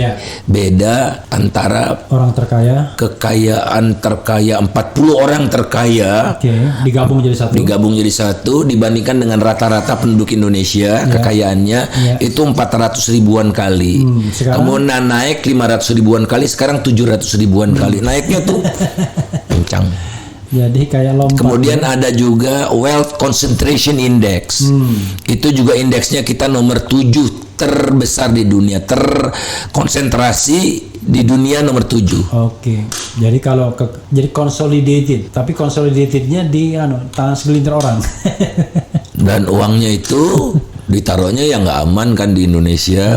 Niscaya sebagian besar ditaruh di luar. Nah, itu yang diburu-buru lewat tax amnesty segala macam itu. Dan itu menambah tekanan fiskal ketika uang yang realnya harusnya ada di Indonesia tapi tiba-tiba ditaruh di tempat asing, itu kan berarti kan tidak. Ya itu kan kira-kira seperti jantungnya bocor. Jadi dia kemampuan memompakan jadi lemah kan. Ya karena ada yang bocor, ada yang leakage gitu. Harusnya kan dia beredar terus di dalam circular itu di Indonesia. Jadi Bang Faisal ya terakhir ya. Sebelum saya mau bacakan sedikit beberapa pertanyaan Sobat Era ini, sebenarnya mereka banyak tanya. Jadi saya kan punya hipotesa ya sebenarnya. Ya Mbok ya Presiden Jokowi 2 tahun terakhir ini mikirkan legasi yang baik aja, nggak usah mikirin politik. Kan too much politik dia. Sudah 2 periode tapi masih berpikir nantilah komando saya mau pilih siapa di 2024. Jadi yang dipikirin dia kan masih begitu. Dia membiarkan misalnya menteri-menterinya bermain politik. Let's say lah misalnya Menteri BUMN kan kentara banget tuh menggunakan BUMN untuk politik kan, dan juga ketua umum partai politik. Padahal kan Mbok ya dia minta, yaudah saya membutuhkan orang yang full konsentrasi kerja karena saya ingin meninggalkan legacy yang baik. Saya tidak akan mikir siapa yang akan menjadi presiden Indonesia. Yang penting saya siapkan saja field yang baik, ya kan. Jadi yang terpilih akan orang yang baik, tapi saya mau mempersiapkan ekonomi yang jauh lebih baik. Kan gitu aja harusnya. Tapi kan ini kan nggak kita lihat tuh political seperti masih mikirin putra mahkota, tidak peduli dengan menteri-menterinya yang tidak konsentrasi penuh untuk bekerja. Lalu apa yang mau yang diharapkan gitu? Kan kita bingung jadinya kan. Dia mau mengharapkan apa? Padahal dia kan in powernya sekarang. Setelah tidak di power lagi dia masih merasa secure atau apa? Kalau dari perspektif psikologi kan berarti Pak Jokowi merasa tidak aman, tidak secure ya. Kalau dia sudah tidak berkuasa. Karena itu dia perlu siapkan putra mahkota yang melindungi gitu, kira-kira gitu. Perlu memastikan bahwa yang akan menggantikan dia akan melindungi dia. Tuh. Atau yang lebih positif lagi, yang menggantikan dia akan meneruskan rencana-rencana besar dia, misalnya ibu kota baru, ya akan diteruskan dan sebagainya gitu. Nah kemudian sudah lumrah itu politisi punya keinginan untuk mewariskan kekuasaannya kepada orang dekat dia. Ada kaitannya juga dengan security itu. Jadi ada dari dia ke istrinya, kemudian ke anaknya, gitu-gitu itu pada umumnya seperti itu. Hampir semua partai politik begitu. Lihat Bu Mega, lihat Pak Amin Rais, lihat Pak Surya Paloh, Golkar aja yang saya nggak dengar lah ya. Golkar, P3 juga nggak tahu. Tapi pada umumnya begitu. Jadi seperti perusahaan keluarga gitu, firma keluarga gitu, partai itu. Nah itu akan kandas kalau saya tidak punya pengaruh lagi, karena kalau saya tidak jadi presiden saya udah nggak punya pengaruh. Barangkali rakyat juga udah lupa. Jadi kalau anak saya mau maju di Jakarta ntar nggak ada yang bisa bantu itu. Selesai saja sampai Solo gitu. Nah jadi memang ada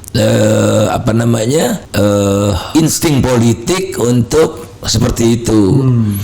Ya banyak juga sebetulnya yang tidak seperti itu ya.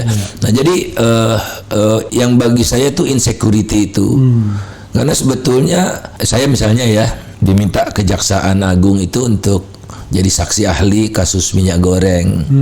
Saya menolak karena menurut saya yang membuat kerugian negara ya presiden sendiri gitu ya. Jadi yang harus jadi tersangka itu presiden. Pusing orang kejaksaannya itu. Jadi nggak jadilah saya jadi saksi ahli itu sama ya. Sama kereta cepat juga kan, perpres dulu. Ya jadi banyak sebetulnya masalah-masalah hukum yang di-trigger karena kebijakan itu. Jadi kereta cepat juga setidaknya tanggung jawab dia sama Bu Rini gitu kan, karena itu tidak lewat proses yang benar gitu. Menteri yang bertanggung jawab tidak dilibatkan gitu. Tidak ada good governance-nya. Good governance-nya jauh. Nah, jadi yang kemudian itulah Pak Jokowi juga yang create masalah-masalah ini. Misalnya food estate diserahkan ke Menteri Pertahanan, apa urusannya gitu kan. Ya karena dia barangkali pengen Prabowo jadi presiden pengganti dia aman. Pak Prabowo saya rasa akan memenuhi tadi komitmennya untuk tidak mengutak-atik karena sama-sama bermasalah juga kan. Jadi biasanya orang bilang nggak keliru, Menhan itu kan bukan Menteri Pertahanan tapi Pertanahan, bukan Menteri Pertahanan juga, Menteri Tahan Pangan. Nah jadi salah seperti itu, dan dia membiarkan sebetulnya kan nggak tahu ya, orang bisa berubah barangkali. Saya ingat saya ikut kampanye Pak Jokowi 1:30 malam itu di satu hotel gitu, dia berjanji menandatangani 2014 surat 2014. Karena kalau abang 2019 masih ikut kampanye atau agak kebangetan. Tetap saya tidak menyesal gitu memilih Pak Jokowi. Karena 2014 kan kita berhadapan dengan dua orang kan. Satu Pak Jokowi yang kita belum kenal paling tidak kan, dengan yang satunya yang kita sudah kenal sebagai penguasa Orde Baru kan kira-kira. Setelah kenal pun saya tetap pilih Pak Jokowi. Gitu. Karena bagi saya ancamannya lebih besar kalau Prabowo jadi presiden, itu aja. Kalau saya pilih presiden threshold 0%. Itu ya makanya. Jadi oleh karena itu tidak bisa lah kita bernegara seperti ini terus kan. Dan MK unfortunately nggak paham tuh ancaman bernegara yang begini ya, Bang. Tapi kita kan nggak boleh hopeless juga kan. Jadi, kalau hopeless kita nggak datang ke sini nih. Kita ini ingin menjadi bagian dari yang problem solver, bukan yang creating masalah baru gitu. Oke Bang, Abang terakhir ini coba Abang tawarkan beberapa solusi yang agak singkat-singkat biar mudah diingat. Tetapi tentu kan nanti kan perlu dielaborasi itu soal lain gitu. 1, 2, 3 apa yang Abang pikirkan soal solusi berbangsa dan bernegara, soal ekonomi dan soal lainnya yang juga penting. Ya kalau saya mulai dari belief dulu lah ya. Belief bahwa demokrasi itu akan menghasilkan kesejahteraan yang lebih baik. Akan meningkatkan angka harapan hidup, akan menurunkan angka kematian. Pokoknya demokrasi does affect growth. Karena sampai sekarang masih ada yang beranggapan demokrasi terlalu mewah buat kita, Oleh karena itu kita bangun dulu, nanti kuenya udah besar, bagi-baginya kan lebih banyak. Padahal masalahnya teorinya itu seperti itu, tapi kuenya nggak pernah besar langsung dibagi, masih kecil aja udah dimakan mereka semua gitu. Jadi oleh karena itu demokrasi harus kita rawat. Kalau demokrasi kita tidak bisa rawat, kebebasan kita terancam, kita tidak lagi bisa dialog seperti ini. Itu yang harus kita pertahankan, yang harus kita jaga, karena itu tidak ada nilainya. Kita tidak bisa berbuat apa-apa. Dan bahkan sekarang demokrasinya dalam ancaman kan? Betul, makanya saya bicara tentang demokrasi ini. Ketika kita salah ngomong sedikit, udah mulai nih ada buzzer-buzzer yang mulai mau mengadukan. HP kita bisa diakses walaupun urusan privat. Jadi ini nggak ada urusan privat, urusan publik lagi. Sekarang nggak ada jelas, nggak ada batasnya. Nah ini kita harus perjuangkan mati-matian untuk ini. Jadi demokrasi must prevail ya kan? Kemudian kedua, saya melihat sekarang social mobility itu rendah sekali. Jadi orang baik tapi tidak bisa mobilitas ke atas. Karena ditutup aksesnya sama sistem itu, oleh sistem itu, oleh sistem oligarki, oleh politik turunan itu politik dinasti gitu-gitu ya. Nah jadi kuncinya social mobility. Seperti alhamdulillah, nggak tahu ya Bang Refli, tapi kalau saya datang dari keluarga yang sangat tidak berada, tapi alhamdulillah saya bisa mengecap pendidikan berkualitas dari SD sampai perguruan tinggi, bahkan negara membiayai saya untuk sekolah ke luar negeri. Kalau saya tidak diberikan akses, saya barangkali udah. Tapi abang kan orang Jakarta dari kecil, enggak kampung? Iya Jakarta. Ya mending, saya orang Palembang. saya lebih kampung maksudnya. Untuk saya dapat akses pendidikan yang baik juga. Kemudian kesehatan kan. Saya kalau nggak salah waktu itu kan di sini kan penuh dengan bekas vaksin itu kan. Kemudian puskesmas didirikan segala macam sehingga aksesnya, kalau dulu kan saya sunat aja di RSCM, coba sunat di RSCM kan udah kebangetan kan. Ya karena nggak tahu kenapa saya sunat di RSCM, karena puskesmas belum ada kan. Kalau sekarang kan sunat hitan maksud saya itu ya aksesnya terbuka, tidak harus bayar mahal gitu sehingga semiskin-miskinnya orang tua saya masih bisa dia untuk paling nggak bayar SPP-nya gitu ya. Kalau sehari-harinya ya saya ikut survei gitu-gitu ya, mesti dapat uang saku gitu. Nah ini yang saya lihat makin susah, karena dulu itu tidak ada yang namanya berbagai macam jalur itu masuk perguruan tinggi. Satu aja si Penmaru. Nggak lulus sudah. Kalau sekarang, masya Allah. Jadi yang jalur kompetitif itu makin sedikit, yang ada jalur uang. Berani bayar berapa? Ada jalur internasional, jalur macam-macam itu. Kalau orang mau masuk perguruan tinggi Big Five di Jawa kan, ITB, UI, UGM gitu. Wah itu pasti prestisius kan? Ya, nah kalau kita lihat jadinya orang kaya lah yang menikmati subsidi lebih besar, orang miskinnya di swasta.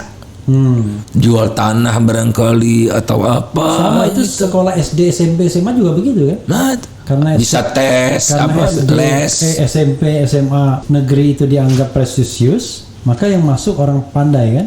Dan rata-rata kelas menengah ke atas, yang miskinnya ke swasta suruh bayar. Saya masuk SMA misalnya SMA Negeri 3 Teladan namanya itu di Setiabudi, 0 nggak bayar apa-apa. 0 cuman bayar SPP bulanan aja gitu. Nggak ada pungutan macem-macem, itu nggak ada. Seragam tapi adakan sendiri. Sekarang sudah dijual juga kursinya gitu. Padahal dulu APBN kita masih sedikit. Kita masih miskin. Itu kan matter of commitment kan. Nah ini, jadi mobilitas ini, kemudian saya punya keyakinan bahwa generasi Gen Z ini, Gen Z kan kira-kira 20% ya, ditambah post Gen Z itu yang umurnya masih di bawah 9 tahun sekarang. Ini kan ujung tombak untuk menghadapi 2045 nih. Kita jadi ulang tahun emas beneran gitu, atau kita masih terseok-seok gini. Nah itu kalau saya lihat value-nya udah mulai berubah. Jadi misalnya ya kita melanggar lalu lintas gitu, atau supir kita diingatkan tuh sama mereka gitu. Kemudian kalau ada keganjilan gitu ya. Orang tuanya pegawai negeri tapi kok mobilnya banyak, rumahnya banyak. Ayah korupsi ya? Aduh, bisa anak sekarang bilang gitu tuh. Jadi ada kontrol sosial.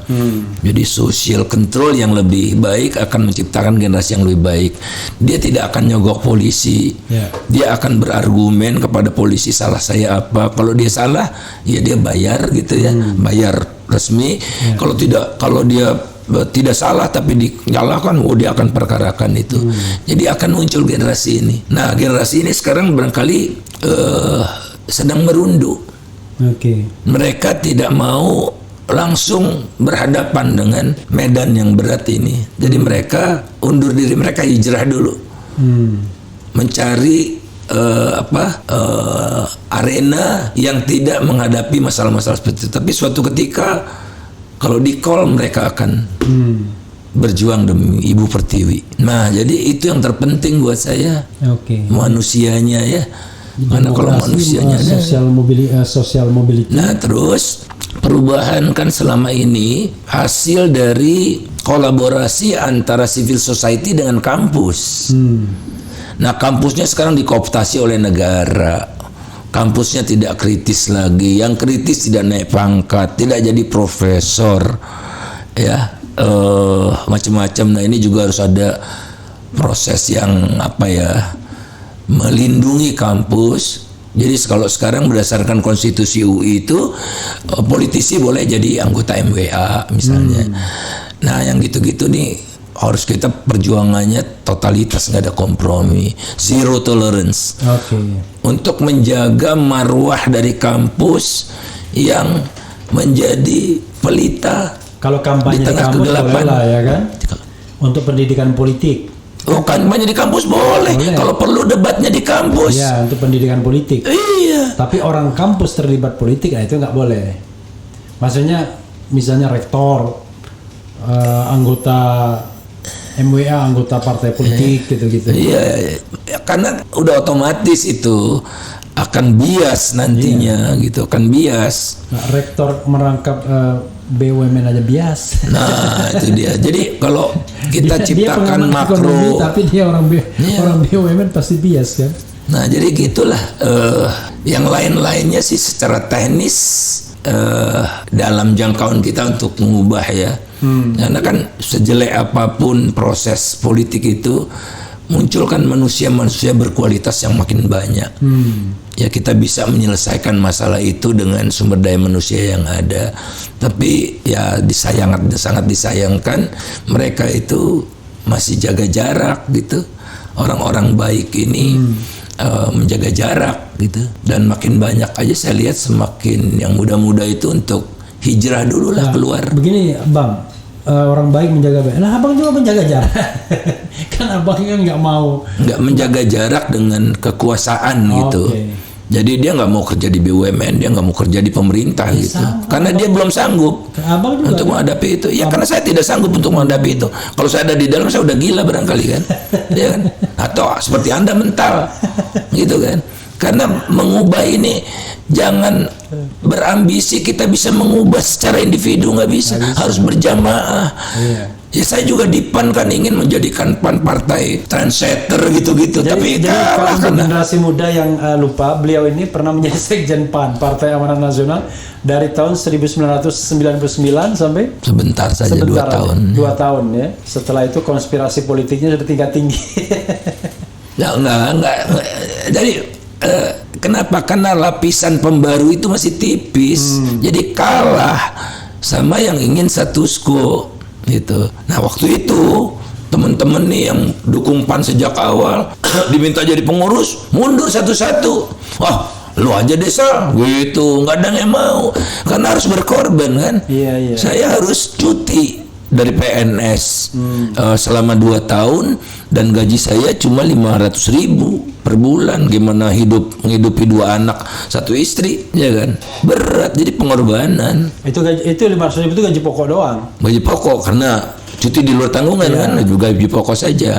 Nah, orang seperti itu masuk politik nggak kriep-kriep matanya kalau ditawarin ratusan juta. Ya kan? Tapi sekarang kalau bilang social mobility tadi, ya masuk partai politik itu jadi social mobility sekarang kan? Iya, lewat partai politik gitu kan. Perusahaannya udah bangkrut bisa sehat kembali. Utangnya bisa lunas. Orang miskin masuk partai politik bisa jadi kaya. Dari dulu gitu. Orang-orang yang udah bangkrut karena krisis masuk partai minta perlindungan dari BPPN. Jadi kalau orang yang jujur masuk partai politik tambah payah. Oke, apa lagi Bang? Jadi tadi demokrasi, social mobility, kemudian apa lagi tadi? 3 tadi bilang apa? Nah, yang berikutnya adalah di tataran kebijakan. Politisi itu niscaya tidak akan berani melewati batas. Nah, batasnya itu bisa dibuat oleh birokrasi. Jadi misalnya decision making process kan lewat apalah misalnya policy impact analysis, lewat apa segala macam. Nah, tugas birokrasi sebagaimana saya sampaikan kepada analis kebijakan ASN itu adalah dari 10 alternatif itu kalian pilihlah 3 yang terbaik dan itu yang kalian serahkan kepada pengambil keputusan politisi itu. Buat mereka hanya tunduk, patuh dan taat pada 3 pilihan itu, bukan dari yang luar. Mereka nggak berani kalau memutuskan tambah dasar. Masuk masalah hukum juga. Nah, jadi ayo quality dari input kita sebagai teknokrat, birokrat itu bisa memagari mereka. Nah, jadi apapun keinginan decision maker politisi itu udah kita pagari. Nah, itulah yang namanya kita sebut sebagai inclusive political institutions. Jadi kita bikin institusi politiknya inklusif dari ekstraktif itu tadi. Kalau sekarang kan Pak Jokowi coba nih, ini juga bisa dipermasalahkan ini. Coba dulu ada proyek terbesar sepanjang sejarah namanya Masela, Blok Masela. Blok Masela ya? Masela. Okay. Di Sulawesi Utara itu. Itu kandungan gasnya terbesar di Indonesia. Nah, sudah diputuskan zaman Pak SBY proyeknya itu offshore. Jadi di lepas laut, lepas pantai. Dibikin anjungan gitu. Nah, di era Pak Jokowi muncul gagasan terutama dari Pak Luhut waktu itu KSP kalau nggak salah ya, sama Pak Rizal Ramli onshore aja. Jadi dibikinlah pipa dari sumur gas ini sampai ke Anambas kalau nggak salah saya itu berapa 200 kilo deh gitu. Nah, di situ bangun industri segala macam gitu. Nah, Pak Jokowi bingung. Nah, Pak Jokowi lantas memerintahkan untuk dikaji ulang oleh lembaga kajian bereputasi dunia. Maka dipilihlah akhirnya Poten International. Poten International. Nah, kenapa saya tahu? Karena saya kajiannya juga punya, karena saya wakil ketua tim pendamping. Ditunjuk oleh SDM.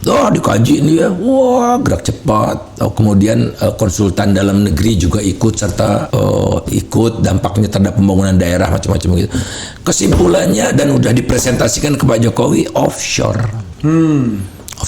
Tapi dalam suatu acara di Kalimantan Barat, Pak Jokowi memutuskan dalam acara itu onshore. Nah, ini kan kajiannya ada. Kajian Pak Jokowi mana? Silahkan. Mungkin ada juga, tapi ayo kita sandingkan. Ya, asumsi-asumsinya segala macam itu kan yang nyuruh Pak Jokowi juga. Nah, ini kan kerugian negara berapa triliun, miliar US dollar kerugian negara itu tanpa basis. Nah, jadi pemimpin tidak boleh mengambil keputusan tanpa basis. Kecuali dia mengambil keputusan kapan anaknya kawin, boleh. Terserah dia. Dan itu bukan kepala tapi kalau nasib negara gitu. Nah, tidak bisa lagi. Jadi kita harus penguatan namanya birokrasi itu. Birokrat. Jadi misalnya contohnya di Thailand ya. Ya mungkin korup juga di Thailand, tapi di Thailand itu siapapun yang berkuasa, perdana menterinya mau tentara kayak mau sipil kayak birokrasi jalan normal. Bahkan kudeta sekalipun tetap jalan baik mereka.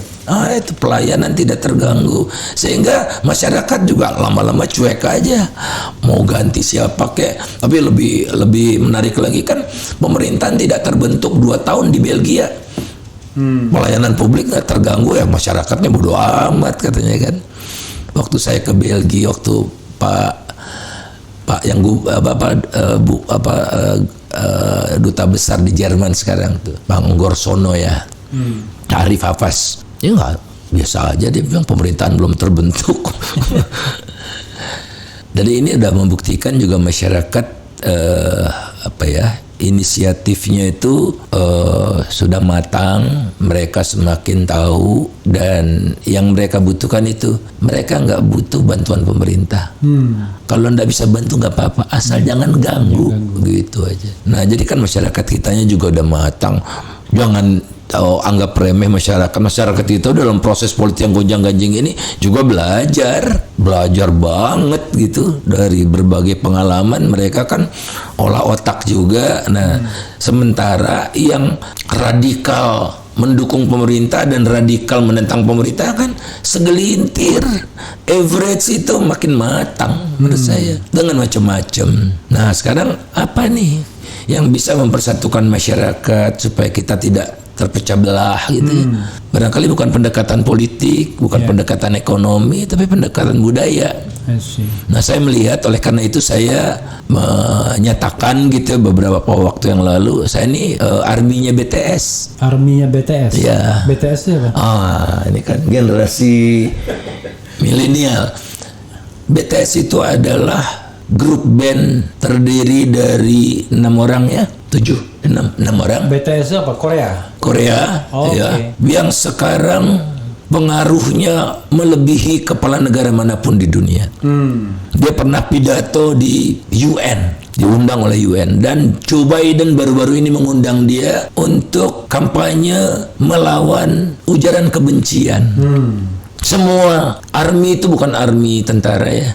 Adorable representatives, MC for youth. Nah, jadi arminya ini punya value, pokoknya mempersatukan. Kalau ada proses politik yang memecah belah, contohnya Donald Trump. Di satu kampanye, Donald Trump itu kan kalau kampanye di sana kan pakai tiketnya beli. Mereka borong semua sehingga waktu kampanye Donald Trump sepi. That's mereka. Saya ngenyain tanda petik ya, Bang Faisal, army BTS, kata Mbak Rosi kan. Dia taruh di Rosiana Silalahi, dia taruh di Instagramnya, caci maki sama army BTS itu. Di Indonesia puluhan juta orangnya, dan mereka nggak laku jualan kampret, kadrun segala macam, nggak mau mereka memperjuangkan isu kemanusiaan universal, yaitu climate change, ujaran kebencian. Nah, di mana semua orang bersatu. Nah, saya bersedia untuk mendedikasikan diri ikut dalam movement itu. Jadi human movement itu social movement. Dan itu semua takut karena pemilih kita 60% adalah usia itu. Sebagian generasi milenial dan generasi Z. Semua politisi akan tunduk kepada generasi itu. Karena mereka pemilih yang kritis. Regardless agama, suku, bangsa, tapi isu bersama. Mereka itu beli saham, dilihat dulu sahamnya ini merusak lingkungan enggak? Enggak mau mereka. Jadi mereka memilih perusahaan-perusahaan itu yang paling promote climate change. Jadi berubah. Nah, kita nih, siapapun dari kita bisa berkontribusi dalam bentuk apapun untuk mengkampanyekan universal value ini. Ingat, alam semesta ini, dunia ini sekarang sedang terancam. Kalau betul suhu naik sampai 2,5 derajat, ada 1/3 pulau kita yang akan hilang. Produksi pertanian kita terganggu. Nah, sementara kita jualan batu bara terus, waduh, repot. Jadi saya orang yang optimis ya dengan movement itu tadi. Movement dari generasi baru, tapi belum optimis kepada pemerintah. Ya, akhirnya pemerintah mau tidak mau berubah, karena yang milih mereka kan pemerintah tuh, politisi paling takut kan pada pemilih kan. Rational choice theory ya. Paling takut. Jadi udah pakai teori rational choice. Itu dengan asumsi bahwa pemilunya itu benar. Kalau pemilunya nggak benar gimana? Yo, a matter of time aja, pemilunya juga nggak bisa curang lagi. Nggak ada saksi-saksi nakal, kotak ditaruh dulu di kelurahan, udah hilang nanti kan semua udah digital, mudah-mudahan kalah mereka nanti. Ayo Bang, closing statement. Tapi kalau di era channel, closing statement itu bisa sejam sendiri, terserah Bang. Jangan sampai nanti ada hal yang belum Abang sampaikan. Oke, kalau saya sih kita harus optimis ya. Harus optimis, kita bisa bersama-sama menjadikan Indonesia ini lebih baik. Masih ada waktu untuk kita semua membuat Indonesia tidak masuk ke middle income trap. Middle income trap itu, jadi kita berhenti saja di negara pendapatan menengah, nggak pernah jadi negara maju lagi, nggak pernah jadi negara negara berpendapatan tinggi seperti yang dialami Argentina, ya Brazil, calonnya barangkali Thailand, Malaysia itu agak-agak gamang itu mereka karena institutional arrangement-nya yang agak repot dan demokrasinya yang semakin memudar itu. Nah, jadi masih ada waktu. Nah, tinggal kita rawat nih ya generasi emas kita ini ya agar betul-betul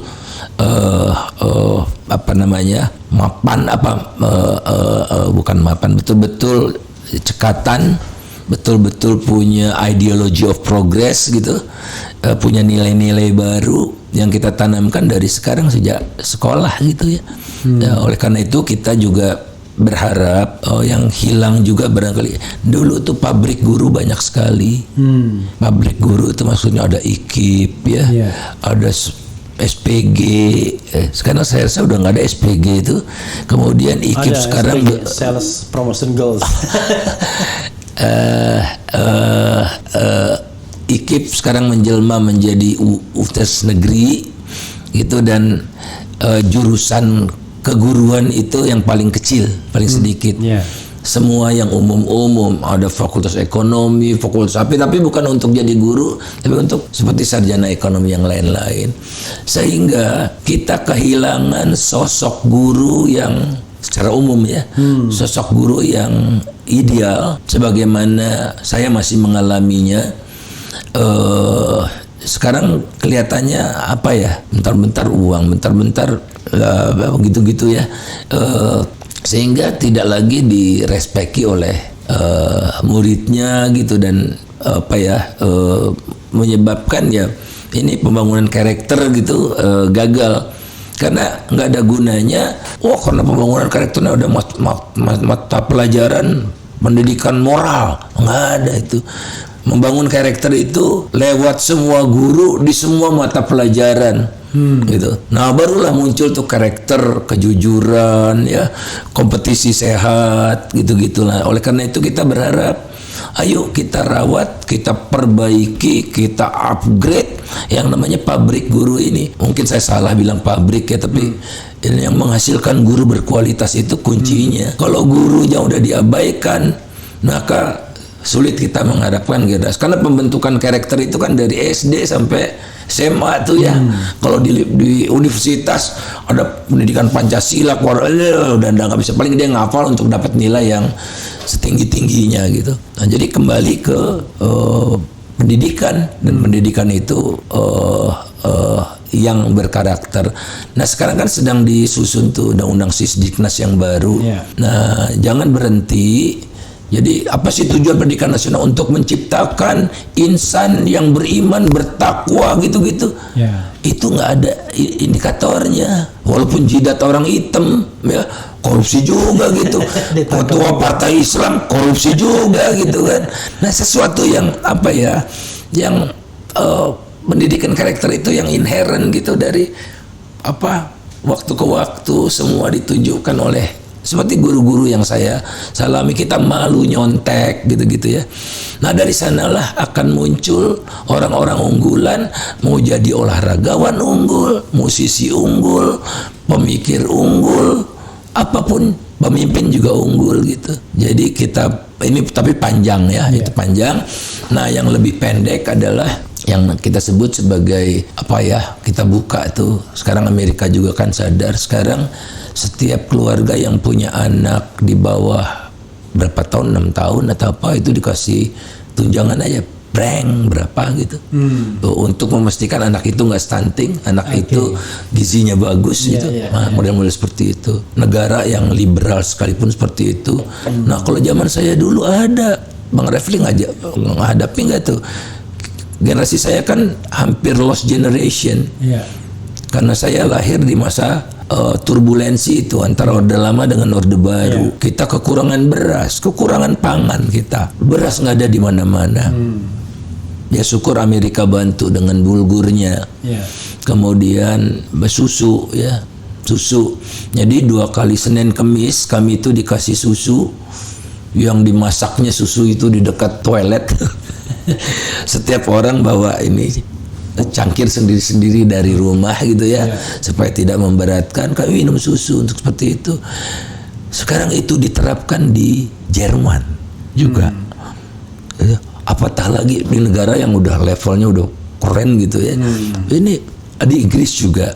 Nah jadi jangan kikir terhadap upaya-upaya seperti ini untuk memastikan generasi kita tidak lagi banyak yang stunting, karena 1 dari 4 balita kita itu stunting, kontet gitu ya. Dan itu bakal jadi beban.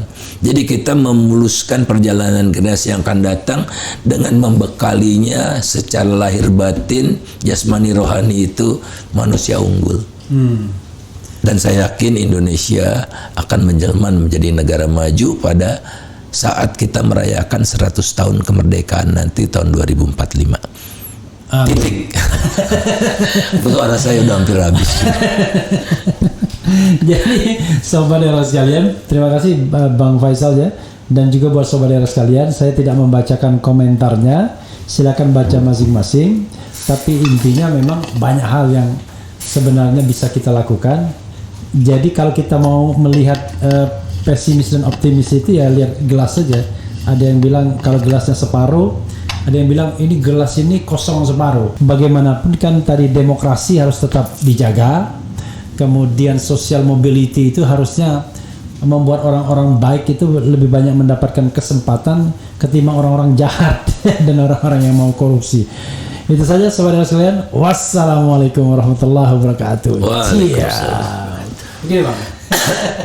Emang udah mau habis suara saya.